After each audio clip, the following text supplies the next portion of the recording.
They wore those the last time they won gold back in 2020. Taking on a Finland team that says they relish the underdog role. They used to be the pesky Finns. What is going on, everybody? John out here with you. It is August 20th, 2022, Saturday night, about 8 p.m. Eastern. This is the gold medal game between Canada and Finland. So I'm going to be giving you the play-by-play. You can follow along on NHL Network or TSN. As always, I thank anyone that will stick around throughout this broadcast. If you want to interact, we can do it through the chat box. I'm on YouTube and the Colorcast side. So before we get into all the festivities, let me give you the starting lineup, starting with Team Canada. Again, these are the depth chart lines, and some of the stuff might have been moved due to injuries, and we'll talk about that a little bit. Connor Bedard, Mason McTavish, and Will Cooley, with Olin Zellweger and Donovan Zabrango on the first line defense. Tyson Forrester, Logan Stankoven, and Kent Johnson will be on the second line with Lucas Cormier and Ethan Del Mastro. William Dufour, Ridley Gregg, and Joshua Y. Again, it's usually Ridley Gregg, the Ottawa Senators product, but he's been injured. I don't believe he's still going to be playing, so it's going to be Nathan Gauthier for the second game in a row. So it'll be Dufour, Gauthier, and Joshua Y. with the third line defense of Jack Thompson and Ronan Seeley. And then rounding out the checking line, if you still want to call it that nowadays, Illa Denoy, Zach Ostachuk, and Brennan Offman, with Dylan Garand in goal for Team Canada. So Team Canada is trying to get a complete sweep in this tournament. They were 4-0 in the preliminaries. And of note, the final preliminary game was Canada defeating Finland 6-3. Connor Bedard had a goal and assist. Greg had a goal and assist as well. Mason McTavish, a goal and 2 assists. Olin Zellweger, 3 dimes. And Dylan Garand got the win with 22 out of 25 saves. So Canada trying to get the complete sweep. Again, the United States was eliminated by Czechia on Wednesday when it opened with the quarterfinals. Czechia lost to Sweden 3-1 earlier in the bronze medal match, so they walk away with nothing. Sweden gets the bronze, and now we'll see who gets the gold and silver between Canada and Finland. And on the other side for Finland, this is my first time being able to chance to see them. So let's give you the starting lineup for them. Joakim Kamel, Atu Rati, the New York Islanders product with Roni Hirvonen. It's Topi Niemela on the first line defense with Ruben Rafkin. And then Kasper Cemental with Yolmata and Roby Aventi. And then Alexei Himel-Salmi with Emo Viro, the Red Wings product on the second line defense. It's Cal Väisänen, Oliver Kapanen, and Ito Lucas with Kasper Putio and Jani Jurmo. And then rounding out the fourth line for the Finns, Ronnie Karvinen, Samuel Helenius, and Juuso Manenpää. And when it's going to be Juho Jatkola in net. So for Finland, they were 3-1 in the preliminaries. Again, they got wins over Latvia, Czechia, and Slovakia 6-1, 4-3 in the shootout, and 9-3. They defeated Germany in the quarterfinals to start the playoff rounds 5-2. Juventi had 2 goals and 2 assists, and Levi Merlinen made 19 of 21 saves. So I believe it's going to be Jakola's time in net for this final. But Levi Merlinen has also played several games as well. And if I need to change that on the box score, I will. And on the other side, in the semifinals, Finland defeated Sweden. It was just 1-0. It was a goal in the second period by Kasper Putio, the defenseman. He got the game-winning goal, and Jakola had 23 saves in the shutout. So that's going to set you up here as the players are walking out of the tunnel and getting set to go on the ice. So as far as some of the Red Wings products, you have Jani Jurmo. Again, Sebastian Kosa got the first start in the preliminaries, but it's been Dylan Garand's time in net since the second preliminary game. It was Kosa number 1, it was Brett Brochow in number 2, and it's been Dylan Garand ever since. So I hope you guys enjoyed this contest, and I will do my best as far, again, this is the first time I'm getting a chance to watch Finland, so if I butcher some of these names, I apologize here for you. So I'm going to have the play-by-play and complete coverage, as always, at hopelesssportsguy.wordpress.com, so you can stick around with the play-by-play and complete game story that'll be up on the website as soon as this game is over, probably about another hour and a half from that point. So hope you guys enjoy that. This has been good practice for me as far as, doing a lot of NHL coverage, NBA throughout the season. Started halfway through the year, and I was able to get on the Colorcast app and work with my partner in crime, Cooper Hawkins, that'd be cool to actually get to have him join in throughout this broadcast if he would be available to talk some NHL and some of the stuff in the meantime, because there's been a lot of moves with the Calgary Flames, and he's the resident expert there. So I'm going to be looking forward when the season actually starts, in the NHL season in October, and then with NBA League Pass as well, being able to do a full season of NBA League Pass games and NHL games on ESPN Plus. So really looking forward to that. But it's really good practice in this under 20 tournament right now to be able to see some of the up and coming stars. Again, as I talked about, this is the second time looking at Canada with Connor Bedard on the other side, as you're getting a look on the medal part of it for the NHL Network. So the trophy and the medal will look really damn cool. And a lot of these players would be love to get their hands on that. This is going to be gold and silvers handed out in this game. But Connor Bedard is supposed to be the #1 pick in the 2023 draft, so we'll see how he looks. Mason McTavish has had 16 points in 6 games in this tournament. Again, if he gets 3 more goals, he would set a Canadian record. I believe 4 more points would also set an all-time record for Team Canada. So Mason McTavish, the Anaheim Ducks product, he's already got a little bit of seasoning in the NHL, just a handful of games there, and he's looked pretty good. So it's going to be Yakula on net and Dylan Garand, 5-0, 2 goals against. So as we look over and we're getting ready to start this game, as I got the recorder out here, it is going to be Dylan Garand in net for Team Canada, and it is going to be Yakula for Team Finland. So it is a gold medal on the line. The loser gets the silver, and Sweden already won the bronze medal game against Czechia. It was 3-1 in the final score, so we're going to get set here, and I'm really looking forward to this contest. So Mason McTavish wins the draw here for Team Canada, and we are underway. We're going to close out the World Junior Championships tonight. John out here with you on the play-by-play call, Rogers Place in Edmonton, Alberta. This has been a great tournament so far. This is the 3rd game that I've been able to cover here, and this is the gold medal game between Canada and Finland. Canada looking to stay undefeated, and they're going to have to do so if they want to claim this gold medal. Finland was able to win 1-0 against Sweden just the other day. A goal in the second period by one of their defensemen was able to be the definitive one. Sweden kind of played that soccer strategy of park the bus a little bit, and it ended up biting them. Although there was a lot more talent there on the Swedish side for the top level of defense, and between Wallander and Simone Edvinsson, they were not able to get any goals.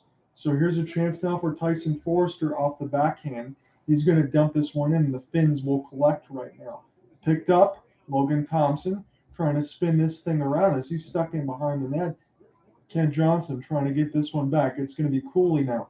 He's going to throw this one ahead. Seeley, picked up by Mason McTavish. As this went across the left side red line. In Canada now, Seeley.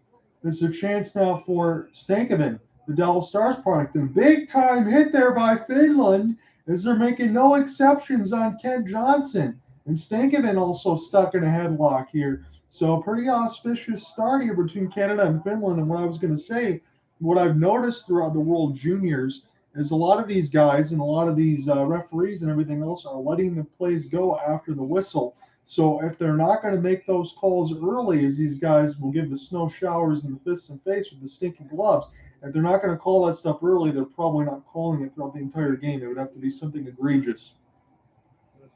Canada wins the draw, but Finland's able to intercept, and then Canada gets a piece of it now. Hopeful pass, try to get in the middle of Joona Jakula, the Finland goaltender, but it bounces back, and then Canada's own end.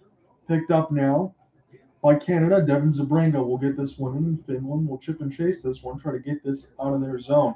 Big time collision there with Connor Bedard as Sabanchuk tries to get there for Canada. He spins around. Finland able to collect him behind their own net and behind the goalie's office there and try to break this one out. Playing it from the knees expertly was one of the Canadian defensemen to get this across the red line. And here comes Canada off the forecheck after open left wing. Goal stick goes flying, I believe, at least for somebody there. And now it's a chance for Canada on the left side red line as it's spun around the kick plate. And they're going to look to try to set this up at the blue line. Finland has had some other ideas, but they've not been able to get this out of their defensive zone. Trying to hold that blue line with a hopeful shot toward the left side dot. And now the clear was gloved down by Canada as they get a chance with Sabrengo. to play this one ahead. So Sabrin goes out there with Olin Zellweger on the first line defense out there for Dave Cameron, the head coach of Team Canada at the World Juniors. Cleared down. Grand watches it go by. Sabringo is going to pick this one up now with Zellweger. Zellweger trying to play this ahead there. And now Mason McTavish. Zellweger off the back pass. Lets the wrist shot go. It bounces high up in the air and above the net. Loose out in front. Finland able to collect. Canada keeps this alive at the blue line. Seeley thought about it. Makes a pass across. Thompson plays it to an open right wing fan on the shot. Another opportunity. Goaltender down. Jakob down. And this goes back to Canada. Seeing a shot through the screen. It's loose out in front. The goaltender is going to cover this one as the heat in the kitchen was getting a little bit too hot there. Ilya Yakula has to make a big save. Big time crowd on hand, as you would expect at Rogers Place in Edmonton, Alberta. And it's 2 shots on goal here to nothing in favor of the Canadians. Mason McTavish, couple shots blocked out in front. This was a chance for Bedard as well, as the traffic was getting pretty heavy there in the kitchen. Ospachuk on the other side, he was trying to make a pass there for Zellweger, and that one went just wide, as they had some highlight package showing on NHL Network and TSN. If you want to follow along, NHL Network and TSN has your coverage. You want to get the radio coverage, you download the Colorcast app on your iPhone, and you can join me in here as I'm broadcasting this live to you, or on YouTube as you follow along. And across the red line now, McTavish and DeFore. DeFore gets bodied off the puck there by Finland, and Finland now trying to get out of their own end. And across the blue line now, they're going to spin around. And there is one of the lone forecheckers there, as DeFore never left the offensive zone. He was just going back there just in case someone would pull up. And now Finland, it's a right side shot that goes off the post, but Garand had to make the save. And now Mason McTavish able to get around a stick as Juravente lost his for Finland. This is in around the office now. Finland trying to get it out of their own end. 15:45 left to go in the first period. John on here with you at the Rogers Place at Edmonton, Alberta, the host site of the World Junior Championships. This is the gold medal game. I'm glad you can join me here for this one. Sweden already claimed the bronze with a win over Czechia, 3-1 at that. So Czechia got the big-time win against the United States on Wednesday in the quarterfinals, but they go home with the tournament with nothing. Picked up now, Finland trying to get a chance of this in the offensive end. Long wrist shot. Garand watch it go by the right side glove of the right post. Corralled by the Finns now. And across the blue line as they try to pass this one ahead. Here's a chance now in behind the cage for Finland as they're still trying to keep this alive. And this goes back to Garand, and he's going to take no chances. So that was a chance there for Cal Väisänen, as he was doing a good job keeping it alive along the net, but Garand made the save. So all-time opponents, Finland's got 1 gold medal, and the WJC's Russia had 9. Again, they're not allowed. They are barred from competition here. Against the opponents, I think against Canada, they were showing that stat. So not too many losses here for Canada on the WJCs, as that stat would dictate. And again, if Russia was here, it may be a little bit different story as far as from the prospects that you will see. But again, if you're watching on the Canadian side, in between Mason McTavish, property of the Ducks, and Connor Bedard, maybe one of those ones that's going to get a good look at it in the 2023 draft, whether his services fall on the lottery balls between the Blackhawks, the Flyers, or the Arizona Coyotes, who knows? So chance now McTavish, long pass.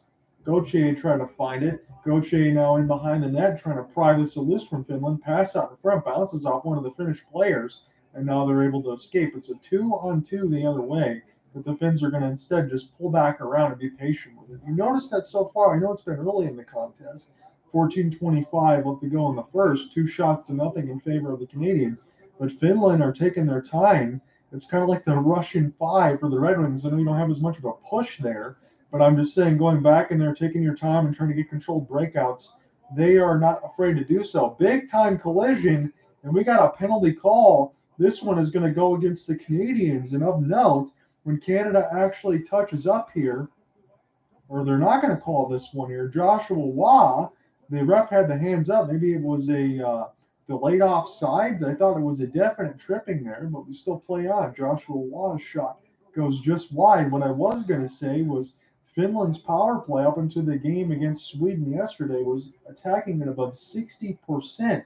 So you put them on the power play, they look pretty good. You put Finland on the penalty kill, though, they are one of the worst in the tournament. Finland On a 2-on-3, shot goes wide of Garan of the low right post and picked up now by Canada as this tries to get spun around. Zellweger now lofts this one ahead, tried to find McTavish for it, but it went just wide. Checking to the bench as Stanka then tried to get a piece of it. Then you got a slash on the right side leg as one of the Finns didn't like it, and it wasn't called. So the refs are letting these guys play right now, which you'd like to see. But again, you got to watch if things get a little too shippy. Finland trying to get an open break on an open right wing. It gets turned over there as Canada is able to corral this thing. It's been some open-ended action. There's not been a lot of shots right now. We haven't got a stoppage just yet. 12:45 left to go in the first period. John out here with you from Rogers Place. I'm your play-by-play man for this WJC gold medal game. Glad you can join me here tonight. Picked up now around the office of Garan. Okay, a big-time hit. Stanka then got rocked. And now toward the end of it, Canada will pick this one up. Here's a chance. Cornley tries to throw it out in front for Kent Johnson, and that one went just wide. I don't think Kent was able to get that puck cleanly. Loft pass out in front. Johnson on the doorstep. Big save. And another one for Yakula, but it's still live for Canada. As now it's on the right side boards. Another shot. Big save by Yakula with the goal stick. Canada still has it now. They're up to 5 shots on goal now. That was a serious flurry, and Yakula made all the saves. Picked up now across the red line as Canada can reset this thing in their own end. Back now, Seeley. Ronan Seeley now gets it across. Kent Johnson, he was the man in the last game. Kent Johnson, Stankoven. They play crisscross. Stankoven lost it. Kent Johnson trying to find it near the left side red line. And this is picked up now by Finland. The Finns yet to record a shot on goal. And Yakula has made several big-time saves to keep this game knotted at nothing. 11:25 left to go in the first. Finns finally cleared this one down. We will see if this is going to be icing. It is not. It's waved off. Canada trying to get this out of their own end. Now they chip this across the blue line, and the Finns will intercept this at the red line. Looking for a breakout now. Nicola lets it go, and the shot goes wide of Garan off the right side glove. And now Canada looking to race on an open left wing. Big-time shot, and Yakula makes the save. 5 shots on goal for Canada. Nothing yet for the Finns. But we are scoreless with just over 11 minutes to play in the first. Come right back. We're going to call more of the first period stanza action. Stick with me.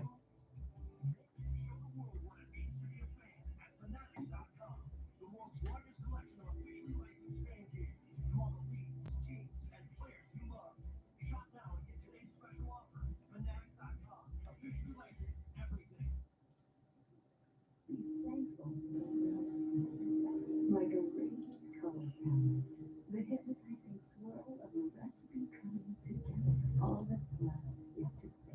Go to HelloFresh.com and use code TV15 for 16 free meals across 7 boxes. So the pace of this game so far has been pretty damn good, to be honest with you. I know it's favored Canada as far as a 5-0 shot board advantage, but Finland and they've made some really good goaltending saves there with Yoli Yakula. He's made 5 saves already, and you would think at least, I would say, 4 of the 5 could have been goal score worthy, as Tyson Forrester was on the doorstep here. I'm seeing some of the replays here on NHL Network's Logan Stankoven, Dallas Stars product here with the steal. He was all over Putio.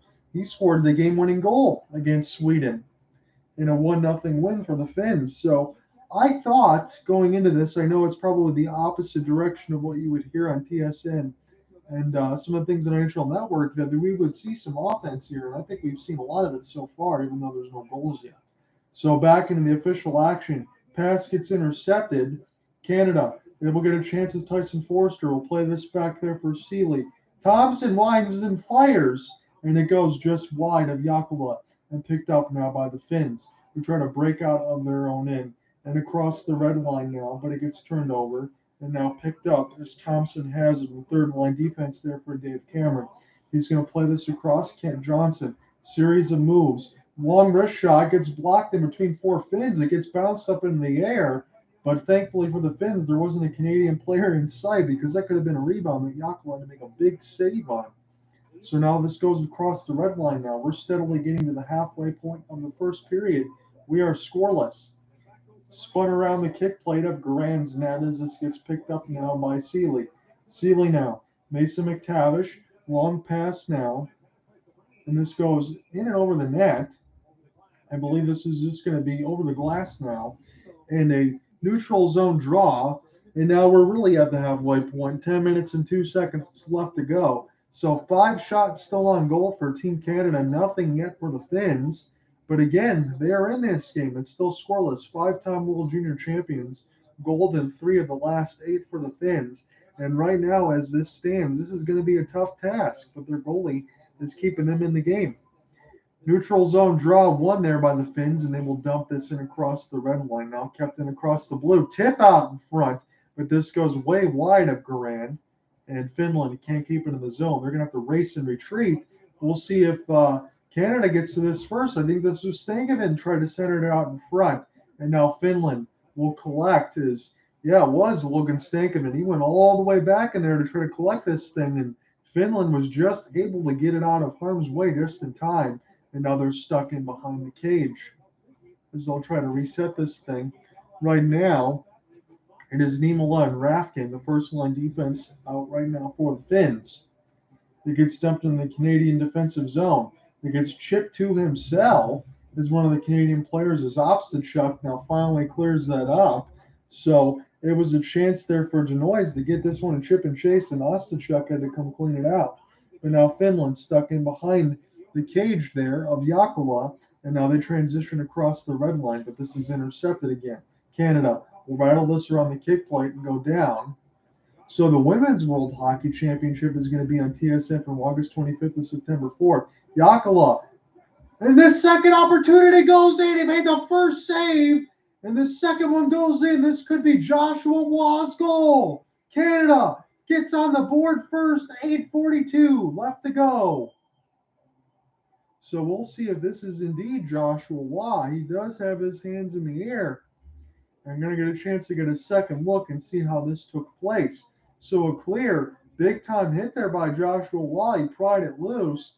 Here's was the chance. I think McTavish was also on the ice as he was splitting time with DeFore. And then DeFore, after he picked it up, it was a chance for Joshua Waugh to just get right in front, get a shot, and then off the mid-air, get a backhand and go right in. So it bounced all over the place, but it was a good hit by Joshua Waugh. It was good extra effort by DeFore to pick it up and clean it up.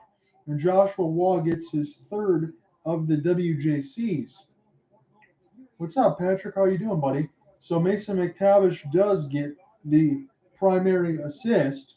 So he did split some time there for Dave Cameron in the first line squad mixed with the third line. Canada strikes first blood here in this gold medal game. Picked up now by Dylan Garand. And we got a meeting near the net. We get a little bit of a stoppage just from there being an icing call. 8:19 left to go in the first. We are going to get immediate timeout. Joshua Waugh, Johnny on the spot. Canada gets on the board first. 1-0 gets the Finns as we're still in the first period action. Come right back.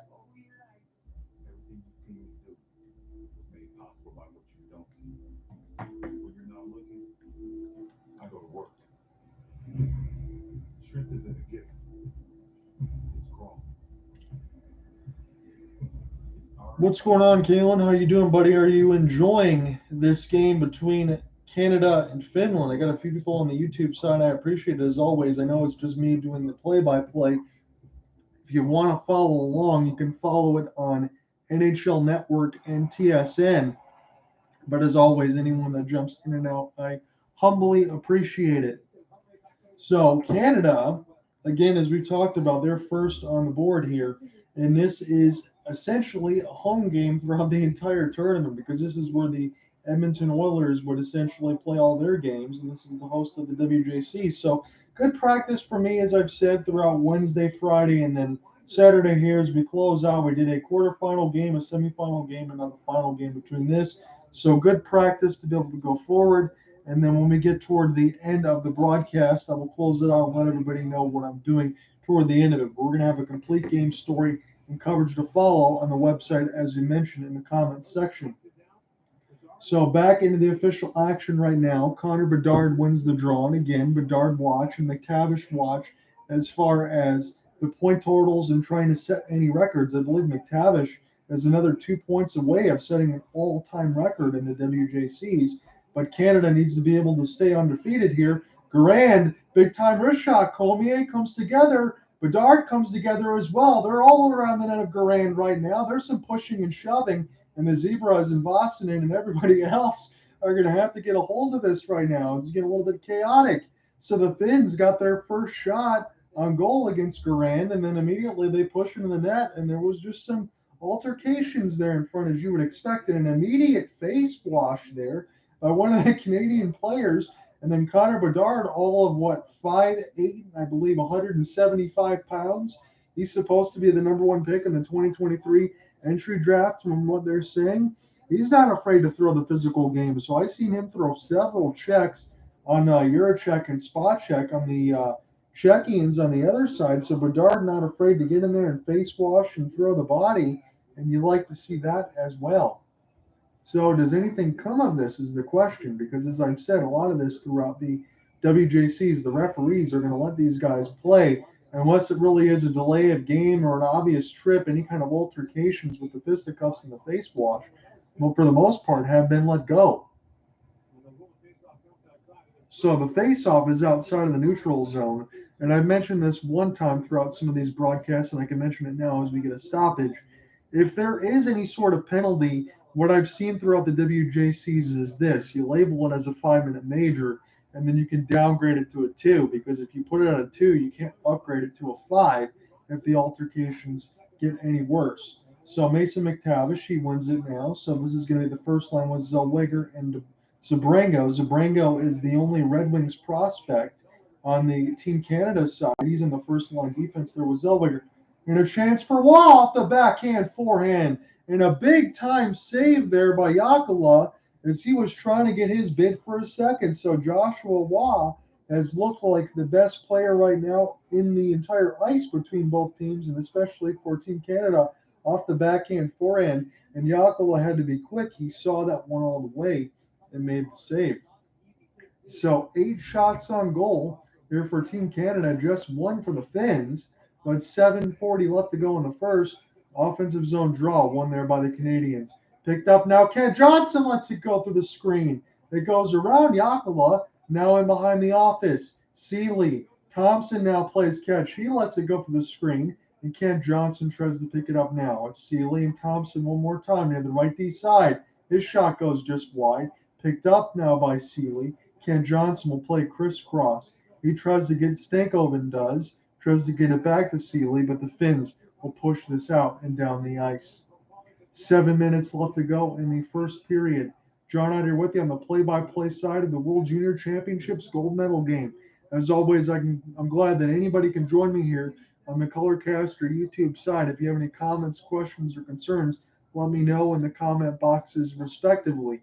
So good work there between Seeley, Stankoven, and Kent Johnson. Again, Kent Johnson, I keep my watchful eye on it for, because if you're hearing me listen to this broadcast, I am from Michigan, so the U of M product there, being able to watch him play pretty well in the last game and to get him a chance to just get some meaningful time and try to get a gold medal, I welcome that. I want to see how good these players are going to play, and this is a good chance and opportunity for me to be able to look at the future in the NHL.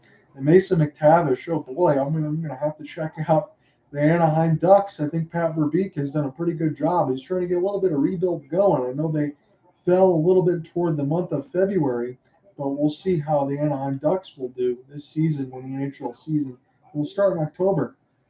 So Dylan Garand, he plays this around the kick play, but Finland able to intercept across the blue line, and the long shot gets knocked away by Garand.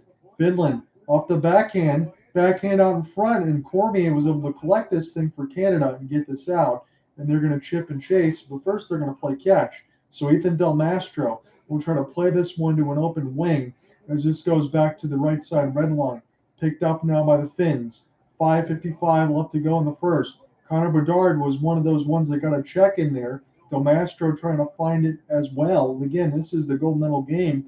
Sweden defeated Czechia 3-1 in the bronze just at 4 p.m. Eastern. So I got the latter game here for you. It's rolled off in front of the stick before it could actually find one of the Finns. Tried to be kept inside there. by Hemo Salmi on the second line defense here for the Finns. And now this goes back to Ethan Del Mastro. He's been busy behind his own cage within the last couple of minutes. Seeley. Now Mason McTavish has it now. Series of toe drags trying to find Connor Bedard. He tries to play it back. It's loose out in front, picked up by the Canadians. Now through the high slot area.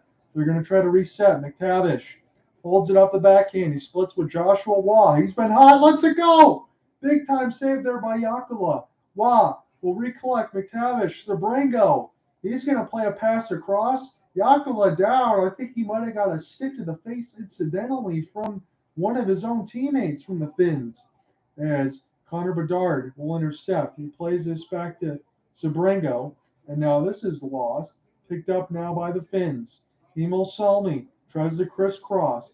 Picked up now nicely across the blue line now. The Finland looks to forecheck here and try to make something happen. They've had the better of the last couple minutes, although Canada's been steadily dangerous throughout. Big time bomb saved by Garan, but this goes back near the right side dot. Picked up by Zabrango. He's going to hold this down as Donovan Zabrango and Owen Zellweger also on the ice for Dave Cameron. So the first line's out there for the defensive squad, and here's a chance for Ken Johnson on the second line. He's been very good with the puck now. Picks it back up in between three skaters. Now keeps it alive. He lofts it into an open left wing nicely there. Zellweger. He's going to forecheck this thing ahead, so one of the forwards is going to have to peel back here for Canada just in case, as Seeley gets his change. Picked up now by Finland. 3:45 left to go in the first. John out here with you for this gold medal game. It's 8 shots to 4 in favor of Canada. Dylan Garan couldn't find it there for a second, but Canada's got the first goal, courtesy of Joshua Waugh. Picked up now by Finland as it's stuck near the right side red line. Tyson Forster trying to get a piece of it as well here for Canada to try to break this one loose. Here's another chance, shot right on, and Garan was able to hold that right post as Finland looked dangerous there momentarily. This is in a cross in a battle for the red line in the neutral zone, and the Finns will collect in their own end. Now it's 8-5 shots on goal as Finland's starting to get some pressure. Big time hit on the other side, knocks one of the Finns down on their wallet, and this gets picked up now by Othman. So Othman and Cormier, second line defense now out there for Canada. Cormier will pick this one up now. Ethan Del Mastro, Cormier, play crisscross. Here's a chance for Stankoven, and that one goes wide. Othman shot to the screen, picked back up by Canada. Now wrap around, and that one goes just wide. Finland with Kemsel able to get out of their own end. Kemsel is the lone forechecker here for Finland, and they're trying to get around Mason McTavish now. Couple extra defense. Loose out in front. Garan, big save. Secondary opportunity gets blocked there by Team Canada, but it's still live. Here's Finland trying to keep this near the right side face-off dot. Another shot held there by the right catching glove of Garan, and Kemsel comes together with O'Rourke, and we get a media stoppage. About 2:32 left. Canada is still holding on to a 1-0 lead, but the Finns are starting to press as this first period's getting ready to come to a close. When we come back, we'll call more of the action in the first stanza. Stick with me.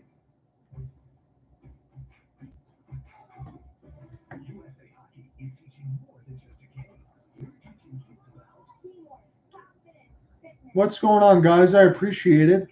Again, hi to anybody that's all joined in the YouTube side and the Colorcast side, as always. I know it's just me doing the play-by-play, but I appreciate it. If you want to follow along with the TV coverage as advertised, you can check it out. I know there's ways to stream, but you can check it out on NHL Network and TSN. I'm going to have the full game story to follow, along with the entire play-by-play throughout. So hopefully you guys can stick around for that. I will leave that in the story section as always. This has been a good game so far, and I like the pressing that I'm seeing. Again, I understand, I think as most would, that Team Canada will probably have the better of the offensive play, but the Finns have done very, very well, especially throughout the last 6 minutes. And I believe Kemsel, they're just showing this on the TSN side. I think one of his skate blades blew an edge, and he almost went face first going into the player's bench. Or sometimes you just lose one of those skate blades, so he's going to have to go back in there for repairs with 2:25 left to go in the first.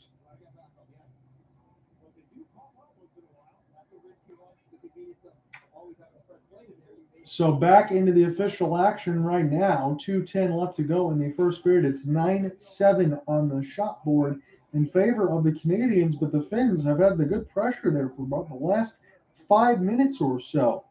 Canada trying to get this out of their own end as Mason McTavish tries to find it now. He got the primary assist on the Joshua Waugh goal, and that's what we've seen so far. Turned over, Grand watched it whistle wide of the ear of the right post. Finland picks it up now, trying to keep this alive near the left faceoff dot, and they will reset near the blue. Trying to find some puck possession. This is going to be Seeley, and then Seeley's going to pick this one up now. He's going to play this to an open left wing, and now Canada's going to look to try to break out off a 3-on-3. Off the backhand, forehand, Stankoven lets it go.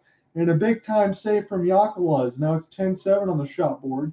So Jokela has probably been the busier of the two goaltenders, but I would say Durand and Jokela have played their best hockey right now because some of these chances have not just been from the outside. They've been quite dangerous. So McTavish plays a pass across ahead, Connor Bedard. He got it knocked away, and here's a chance for Joshua Waugh. He's got a lot of first-line time right now, and I think it's been a good decision there for Dave Cameron because he's looked to be the best on the ice right now. So between Zellweger and Zabringo, Joshua Waugh, McTavish, and Connor Bedard, it is the first line out there right now with 45 seconds left to go in the first period. It's a 1-0 scoreline in favor of the Canadians, although the Finns have looked pretty good. It's 1-on-3. They're going to need some help, and there's no Finland support as Canada tried to clear this one, but it's not out.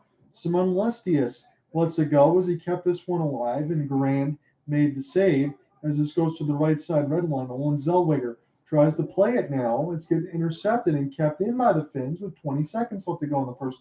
Long shot bounces off the kick plate near the right side dot. Nicholas Waugh, or Joshua Waugh, I should say, tries to pick this one up now. Garand will play this around with the goal stick as we're down to 10 seconds. Finland collects. This goes across center ice. They got time for one slap shot bomb. Rashad rebound gets knocked away. And that's going to end the first period as some of the players like Hoffman come together. 10-9 on the shot board in favor of the Canadians, but Joshua Waugh makes it 1-0 after one. So good press within the last 5 or 6 minutes there for Finland. And this gold medal game has had a lot of intrigue so far, but the Canadians lead it 1-0 after one. When we come back, I'm going to call the second period action. I will get the box score together.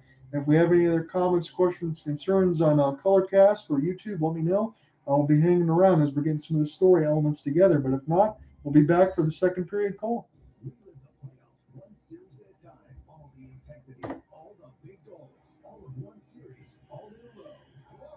How's your day going, Patrick? How you doing, buddy?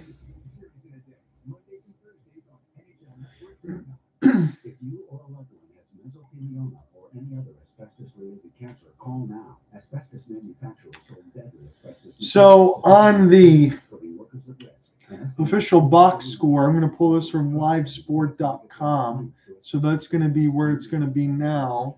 And I will try to find this here. So let me pull this back up. So I got all my windows open. I'm a non-attorney spokesperson. So I'm going to make sure on this official box score that this is all settled here. So I have Joshua Waugh from Mason McTavish at the 11:18 mark of the first period. That is the lone goal right now of this gold medal game between the Canadians and Finland. And the bronze medal game was already decided. So Team Czechia, remember they got the big win on Wednesday against the United States when it was a 4-2 win. They were not able to get anything going really against Sweden. They got a 3-1 loss. So Czechia, despite getting a big win against the Americans, they walk home with this tournament with nothing. Sweden gets the bronze medal. It was Jesper Wallstedt, the Minnesota Wild goaltender, that pretty much stood on his head. And I think Sweden went into this tournament believing, and again, I can't say this with any certainty, but I can tell you this from what I believe at least. They went into the tournament thinking we have the best goalie in the world. We can play a little bit more of a defensive style. And if he can make the saves that he's supposed to make, then we can walk away with the win. And that's certainly what it looked like against Czechia earlier today.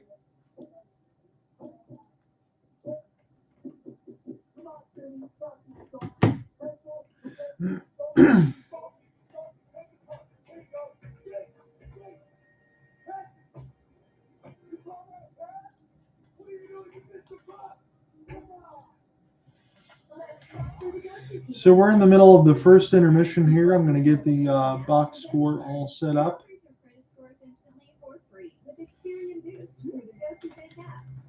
Your go-to for value with a free ATM network. Your go-to for exclusive perks like overdraft protection. Get paid up to 2 days early.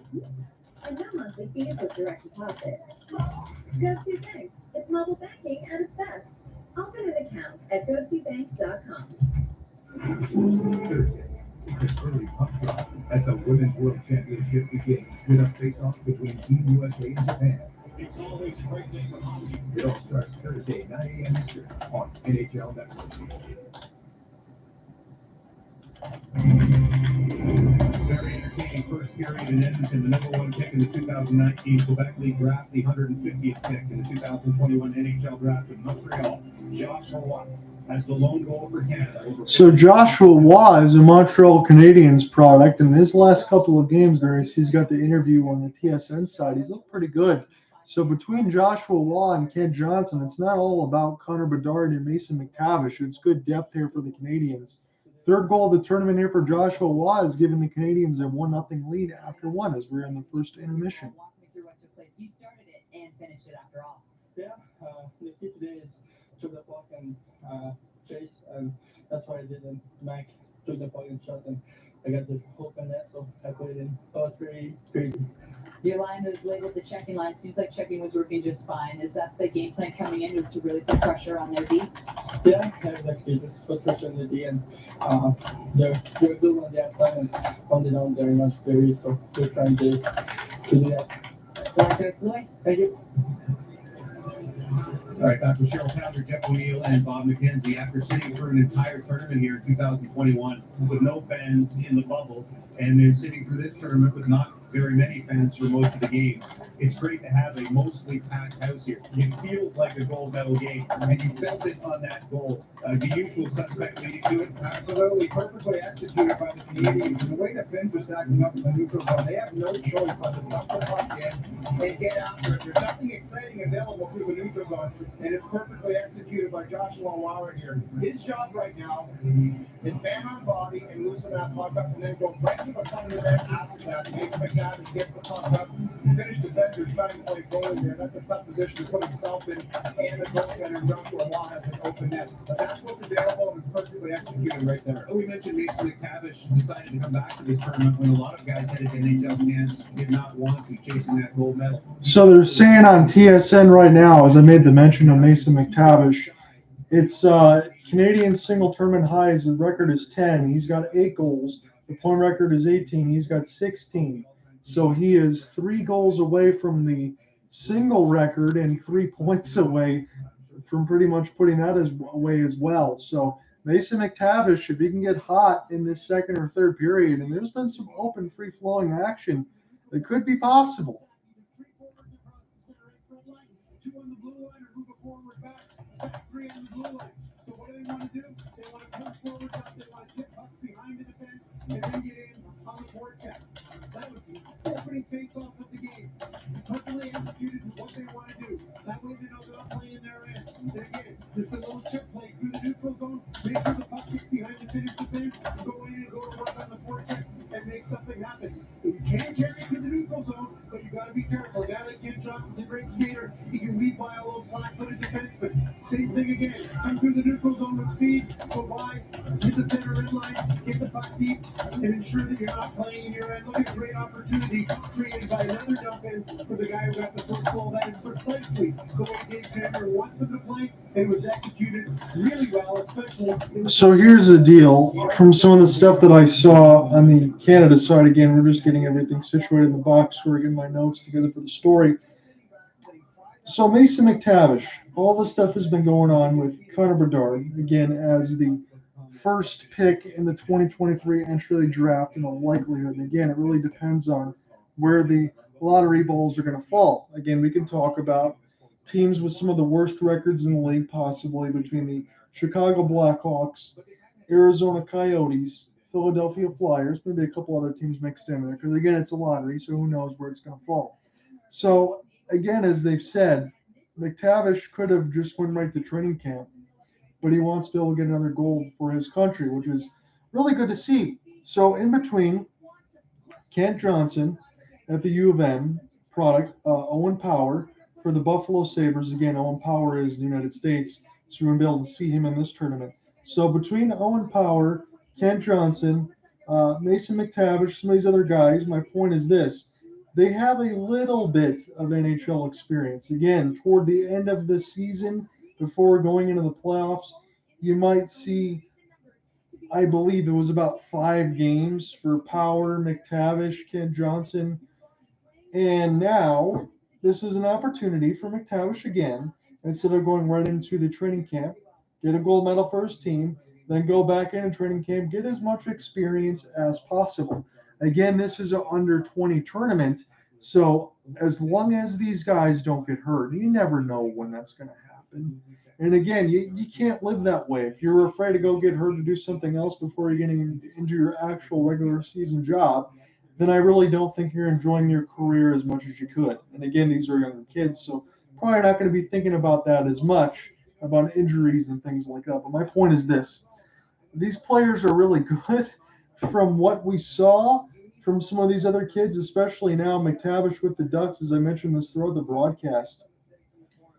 Ducks were in a playoff push all the way through February when they had to settle some things down and make some trades. Again, Josh Manson was dealt at the deadline to the Colorado Avalanche, and some moves had to be made. Again, you had all 3 California teams in between the Kings, the Ducks, and the Sharks, all in a playoff push at one point before it all kind of fell apart. I think some of these guys that you see right now, it could be possible that they could be poised for a big breakout. And you say, John, how do you say that? Because they've only played 5 to 10 games. I mean that wholeheartedly. From what we've seen in the tournament, you have really good players on all sides. And if they're playing with the free-flowing confidence, hey, getting a gold medal is going to do that at any single point. And you would think some of this stuff is going to carry over to the NHL season. And look right now, it's 8:49 Eastern with August 20th, 2022. NHL is going to start in less than a month for preseason and beginning of October for the regular season. So you got about a month and 15 days, and you're already suiting up for the NHL team. So we'll see which one of these 32 teams can get the job done. But it's a good opportunity to watch some of this young talent, enjoy what you see on the ice. There's been a good free-flowing action here so far, and I've certainly enjoyed it. I hope you guys are too.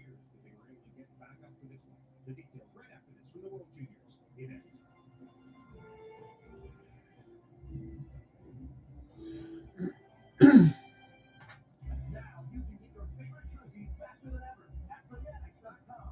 Introducing Fanatics MVP with next business day shipping. Official jerseys from all the leagues and teams you love. Fanatics.com. Officially licensed everything. Never be afraid of your strength. Because your body is capable of amazing things. The one that said you shouldn't have. The one driven by a power they can't see. Own your strength. And see how far you can take it. Tono, be your strongest.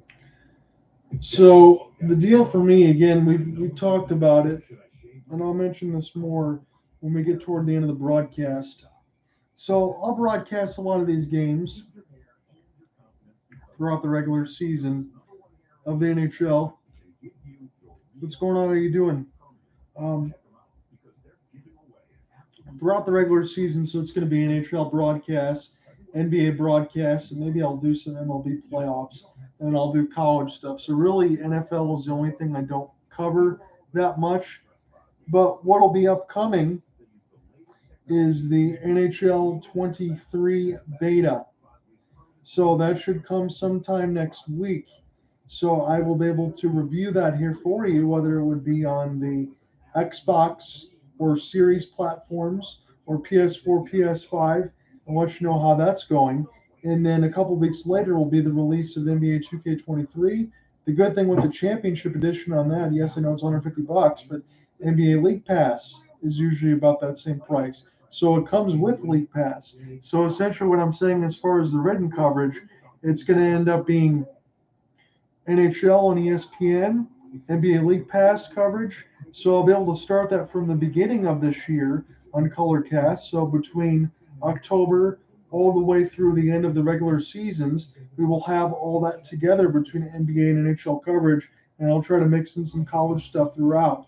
So there should be a lot to work with as far as the NHL beta next week. I'll let you know how all that is. I usually do a lot of hockey stuff on the channel anyway, so I'll let you know how that is going to go. And then once we get in the NHL regular season, I can be joined by Cooper Hopkins again. He's my Calgary Flames resident expert, and it's always good to be able to talk with him. I usually do the play-by-play, but since the Calgary Flames are his team, I end up going ahead and doing color commentary at that point. So as always, it'll be on Colorcast, it'll be on YouTube, and we'll let you know how all that stuff is going. I'm very excited to not just join in here on the Colorcast side of January and start doing all the YouTube stuff a little bit late toward the playoffs, to actually do this at the beginning of the regular season for the respective sports of the NBA and NHL, and give you some written content and just do as much as I can. Look, I understand sometimes, again, I'm glad there's even 5-7 people in here at a time. I appreciate anyone that always follows along. But I understand this isn't one of those things I'm going to make money on and all that. This is just stuff to do for enjoyment. But, being a journalist, it's something I've done for a long time. I enjoy it. I always started with high school sports. And again, some of this stuff is for pro toward the end of it now, just to be able to have some fun with it. But still, it's good practice. I enjoy it, and I'm looking forward to the beginning of the season to be able to work with Cooper Hopkins again and bring this all to you. So I hope you guys will enjoy the start of the NHL season when it gets to in October, because we plan to be pretty busy. I'll cover a few Flames games with him. I'll try to get at least a couple of games a week combined with the NBA. So probably a couple NBA games, couple NHL games a week. Get that stuff out to you, get some written content and play-by-play out to you, and have some fun with it. And then when we get into the playoffs, that's pretty much wall to wall for me at that point. But what are your thoughts? Facebook.com/John Reinott, Twitter @John Reinott as well. Colorcast and the same thing. If you download the app on iPhone, you can listen to a much more clear audio. So, in that way, if you use Colorcast, you can listen to that on the audio. You just sign up. I'm in there right now, and you can just follow along on TV and listen along. So that way you kind of get the play-by-play that way if you want to do so. Nobody does anything perfectly the first time, or the second, even the third. We learn from mistakes. But when it comes to retirement planning, who can afford mistakes?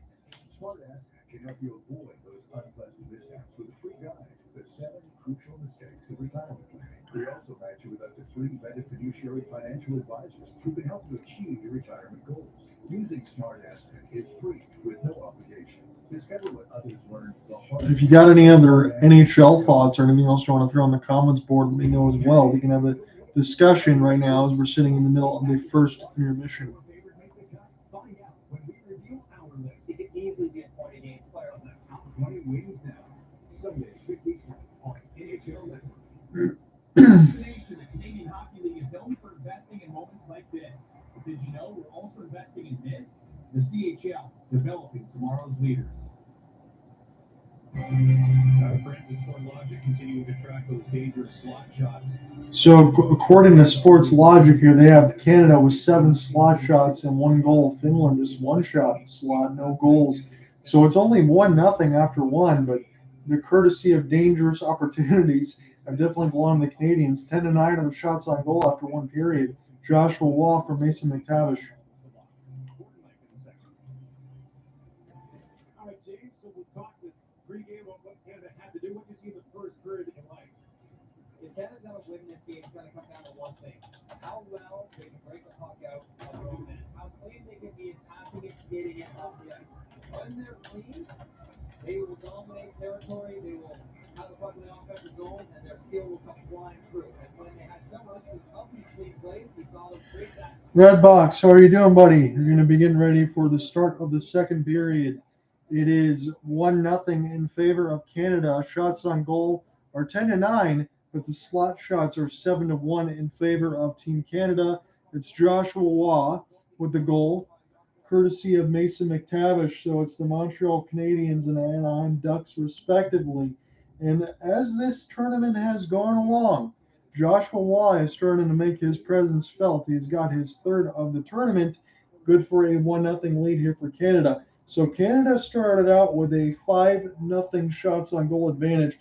Finland had a good press at the end of it.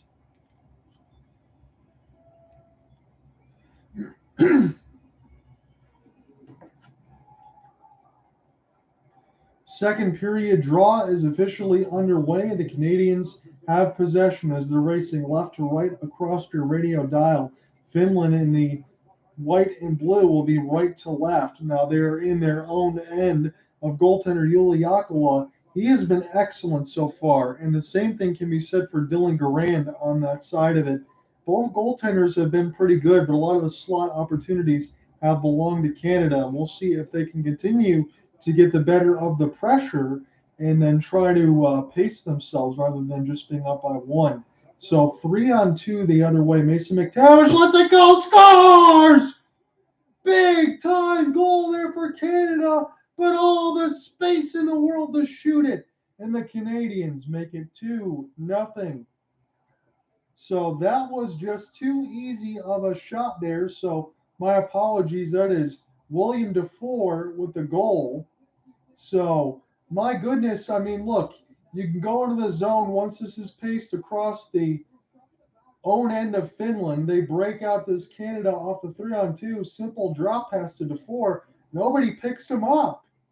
And he just wires this one near the left side of the post, and no chance for Jokela to make the save. And if I'm Finland here, as far as their defense, and let me try to find that there, I believe this was Rafkin on the first line defense. Not a poke check, not a sight in the world, not anything else to stop Dufour from being able to shoot and let that one go. I wouldn't be too happy about that if I'm the Finns. And I really don't know what Jokela could really do. I mean, it may be a partial screen there on the other side, but you got to get a piece of it with the stick. So the Finland coach is just screaming at them on the bench right now to get it together. But also, I think on the same time, you have to feel like you could be okay. But a goal within 40 seconds of the second period, right when Canada was just trying to get a hold of this game, that can't be good for Finland. So Dufour makes it 2-0, and he was pretty much able to walk right in and shoot. So Finland, we'll see how they respond as this one goes back around the net of Garand. So William Dufour also gets his third of the playoffs, just like Joshua Waugh did. And Olin Zellweger gets the assist just 41 seconds into the second stanza. 1851, left to go in the second. John on here with you. I'm your play-by-play man. This is the final game of the WJC tournament at Rogers Place in Edmonton, Alberta. There has been a host of people left to watch this game here for Team Canada, as you would expect. It's mostly a sellout. When they take the ice, they want to take home the gold, and courtesy of that early goal in the second period, they are well on their way. So Garand will softly play this one with the goal stick as this goes back to Zellweger. He has to spin around. We're leaving Del Mastro now.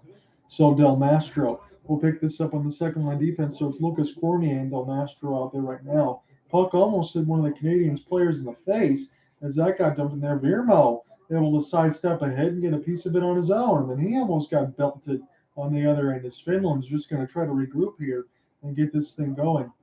So picked up now by Jamel as this goes back around. Virmo also gets a piece of it. He can't get out of his own end. So it's Himel Sami and Viro, the second line defense out there right now for Finland, as they're trying to break out across the red line. Some of their forwards are going to go ahead and take a change. Canada had just freshly scored in this second period, just 41 seconds in. And we are getting a penalty call, it sounds like, against Finland.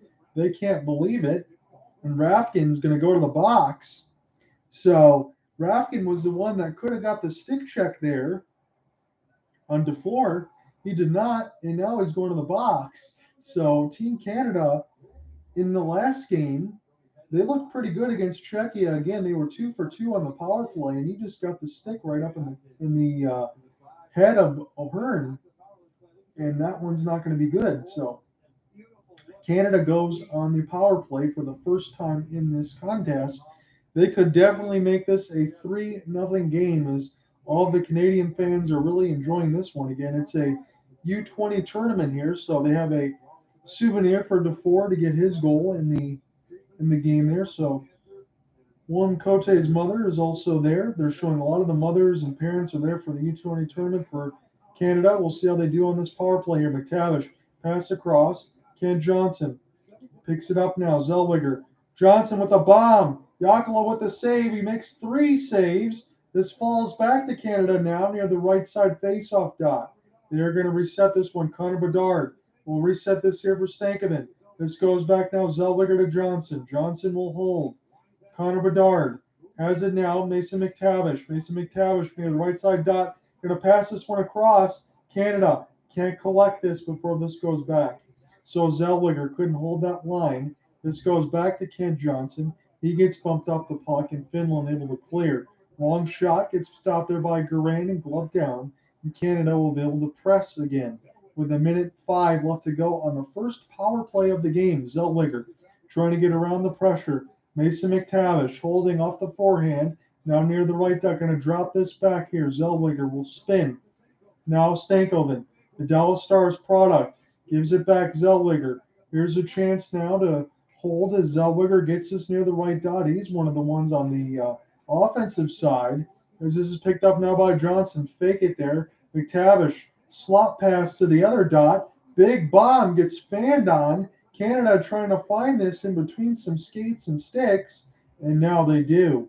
Here's a chance for Ken Johnson taking his time with McTavish. Power move off the backhand, and Yakula makes the save, and Finland will clear this one down. I think it's ultimately important at this. I know it's obvious to say, but it's ultimately important that Finland kills this one off, because if they go down 3, this does not look too good. Canada. So here's a chance now for Canada, but it gets knocked out of the blue line side and then across the red. That's going to effectively end the power play. Seeley off the back end, if he's going to be there for it. It gets picked up now by Finland and cleared down the ice. Tried to race for it. Garand's got to go play this one because there was a good finish forecheck there, although it was just 1-on-2. Finland gets this now in behind the office of Garand, trying to get something going. Extra pass off the kick plate, but it can't be held. And this goes back into the defensive zone. Yakula is going to look on here for Finland. The goaltender has been pretty good. It's honestly a couple shots that I don't believe he was going to be able to save. Finland now banks this off the kick plate. Long bomb looking for the deflection, but it goes just the right post of Garand. Finish now, pick it up. In behind the office of Garand. Now near the right side dot. Looking for the slap shot. The wrist through traffic goes wide instead. Picked up again as this is reset across the blue line. Here's a chance now for Finland. Here's a chance now for Niemela. Rafkin play catch as Rafkin comes out of the box, and this slap shot goes just wide. Finland still able to keep this in the Canadian defensive zone. They still have it now. Maybe Canada's getting a little tired. Redirect out in front, and Garand made an alert save, although the puck was only near him and nobody else. 14:44 left to go in the second period. Garand stops the puck right on the doorstep, but again, he was the first one to it and the only one near the blue paint. He was able to get this big-time save, and Finland see if they can get another draw here to try to get the first goal respectively for them and cut into this 2-0 deficit. It is now 14-10 shots on goal in favor of the Canadians. So here's a chance now for Mason McTavish to win a draw. It's a massive humanity and some pushing and shoving near the dot. You know, if you're playing the NHL games, you're just pushing that left stick and right stick up to win that draw, and that's what they do. Finland, here they come again. The shot goes wide of Garand near the right side post, picked up now by Canada. Canada, it's a 2-on-2 the other way. It's going to be a chip and chase. Ken Johnson trying to be the first to get to this. DeFore had just scored. Centered out in front off of the skate blade of McTavish as DeFore tried to find him there, but it went just wide. Finland with Vero. And only Vero He is a Detroit Red Wings product. He's taken his time on the second line and behind the cage of Yakula. Extra pass. Long shot goes wide of Garan, just near that top right post again. I've noticed within the last few times that we talked about it throughout the broadcast, Finland's aiming for that same spot to try to beat Garan high glove side. 2-on-3 the other way. Finland cross pass. Another shot goes wide, trying to keep this around the kick plate. Centered out in front of the slap shot. It bounced. Here's a break for Canada. 1-on-1 with Yakula. Big save off the right pad. Canada's Zellweger. Another shot goes wide off the passes. Stankoven trying to get a piece of it. Big time save there for Yakula to keep this 2-0. Canada now in across the right side dot. Picked up now by Finland there momentarily is Stankoven having trouble trying to get this out of his own end. Here's a chance for a 1-on-2. Some of the forwards went to go take a change and it left one of the Finns out to dry there. That was Aturati, the New York Islanders product that didn't have any help there. Now this goes back down as Othman will clear. He tried to center it out in the middle, but there wasn't a Canadian jersey in sight. Canada is wearing the black and red. Again, they are attacking right to left in this period, as Finland is in the blue and white going left to right. Finland now on the right wing side as they spin around off the half spin at that, holding L2 on that back skate for the PlayStation gamers. This is still around the right side dot. Finland just trying to get something going. And here's a chance for Cormier to clear this one, but he can't, as this goes to Simon Helenius. This gets picked up now by the defense instead for Finland. Shot through the screen. Garan had to be alert, but then it didn't bounce back to him. Finland trying to find this near the right side faceoff dot. We've hit the 12-minute mark of this second period. Canada enjoying a 2-0 lead. William Defoe, the latest goal scorer here for Canada. Wrist shot gets blocked before it hit Garan near the left circle. Now this is centered back to the defense. Faking the slapper, holding it, letting it go. It goes behind Garan, and he reaches back, and I believe will save it before it crosses the red line, or the referees had blown this dead before they actually saw it. So we get a stoppage. 11:46 left to go in the second period. Canada enjoying a 2-0 lead in this gold medal game against Finland. Come right back. We're going to call more of the second stanza action in a moment.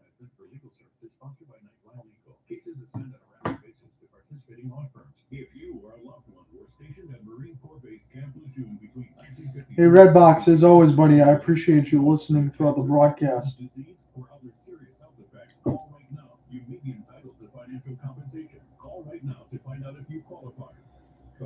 I appreciate everybody on YouTube as well. I know there's been a little hit and miss as far as some of the quarterfinals, semifinals, and things like that. I imagine when we did the Czechia game in USA, I was getting some Czechian fans or some Finnish fans. And on this broadcast, again, I apologize. It's just a play-by-play in a room here. But if you want to follow along on NHL Network or TSN, you can follow along on your TV. And then if you want to just mute it, you can get the play-by-play. I try to keep everything else accordingly, so you shouldn't get too much of a delay there. So I appreciate anyone that's been checking in throughout the broadcast, as always.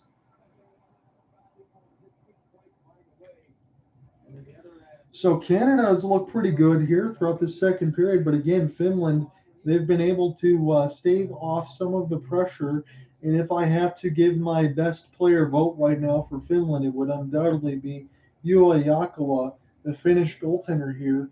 He's made some pretty good saves. Again, it doesn't sound too good with the 13 of 15 in terms of the saves, but the slot shots, I believe, are 10 at this point in favor of Jakala having to do the yeoman's work. So defensive zone draw there, won by Canada as we've hit the 11:35 mark. Jakala goes out and plays this one, but it was almost danger territory. Canada, like hyenas on raw hamburger meat there, trying to get to it as this bounces around the right side kick plate. And the Finns will go back in their own end and try to regroup and settle this down. Again, it's 15-10 in terms of the shot board advantage. Nice, nifty backhand move there for the Finns, as that was a chance there for Robbie Avente off the backhand. And that was a sick move, but it went just wide. Canada trying to get this out of their own end. They do. Now they cross the red. It's a 2-on-3 as the Finns have had this very well defended. But I believe they are going to be going to the penalty box, and Canada will be taking its second power play of the game. So we'll see what the call officially is on. So there wasn't any penalties to speak of in the first period, but the Finns have been to the box twice. And I think that might have been something to talk about as far as, oh, yeah, that is a definite hold. No doubt about it. The entire way, it was Connor Bedard being held the entire time. And I know that's going to draw the ire probably of the Finnish coach, as Kapanen also got a piece of it at the end and had something to say. But I believe if I'm Dave Cameron, if I'm the head coach of Canada, as we've talked about before going into the game against Sweden, their power play was shooting at well over 60% in this tournament, which is the best of all teams that were left. So the message was stay out of the box and don't take any needless penalties. And right now, Canada is on its second power play of the game. They have not taken a penalty. So a $1:35 left to go in the second power play as this goes back Connor Bedard off the backhand with Mason McTavish. Stankoven will try to get a piece of it now as this goes back to McTavish and then cleared down the ice. So Dylan Garand, long outlet pass, looking like Marty Brodeur there for a moment.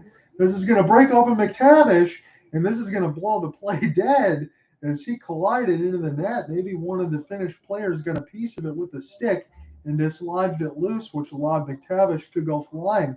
Good breakout pass there by Canada, but good defense there by Finland to stop McTavish before he can get any extra space off the backhand forehand and hope that he's okay. As we mentioned before, some of the stuff that I did there with Cooper Hopkins.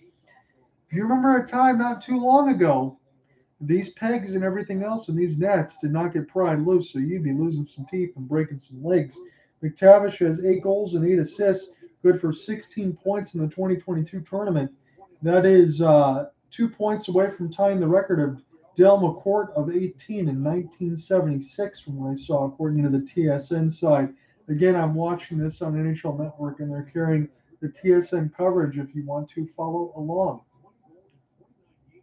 10-13 left to go in the second period. John out here with you for the final game of the World Junior Championships. This has been good. Had a broadcast on Wednesday, Friday, and then today on Saturday. So gets 3 games for practice.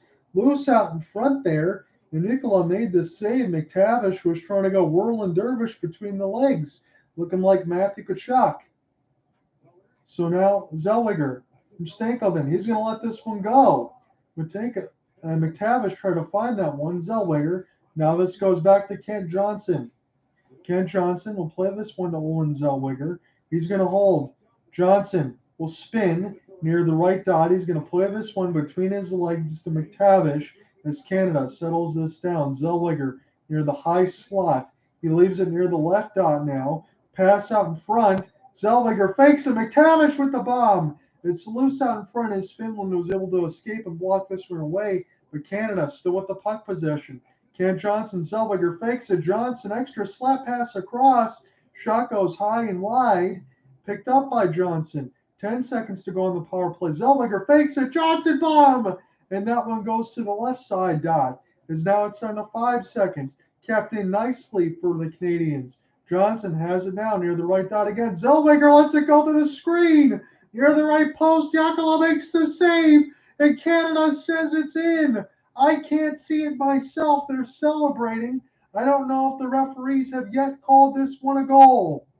8:50 left to go in the second. The Canadians think they've scored, and I need to take a better look at this here. Mason McTavish could be the one that's going to be getting the goal, or maybe we're going to have a penalty call. Let's see. So this goes around to Yakula and above the crossbar, and it was played with a high stick above the crossbar and went above the net and stayed out. So that was as close as it could. McTavish was on the doorstep. He tried to play it with a stick. It went above the net and stayed out. And then we got a media timeout. So it's still 2-0. McTavish was right on the doorstep, and that couldn't be any closer. Come right back. We're going to call more of the second period action in a moment.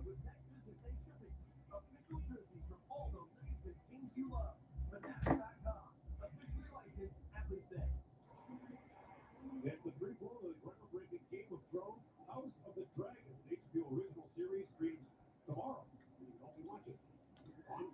That was pretty electric from what we just saw there between Mason McTavish and the Canadian power play. And now,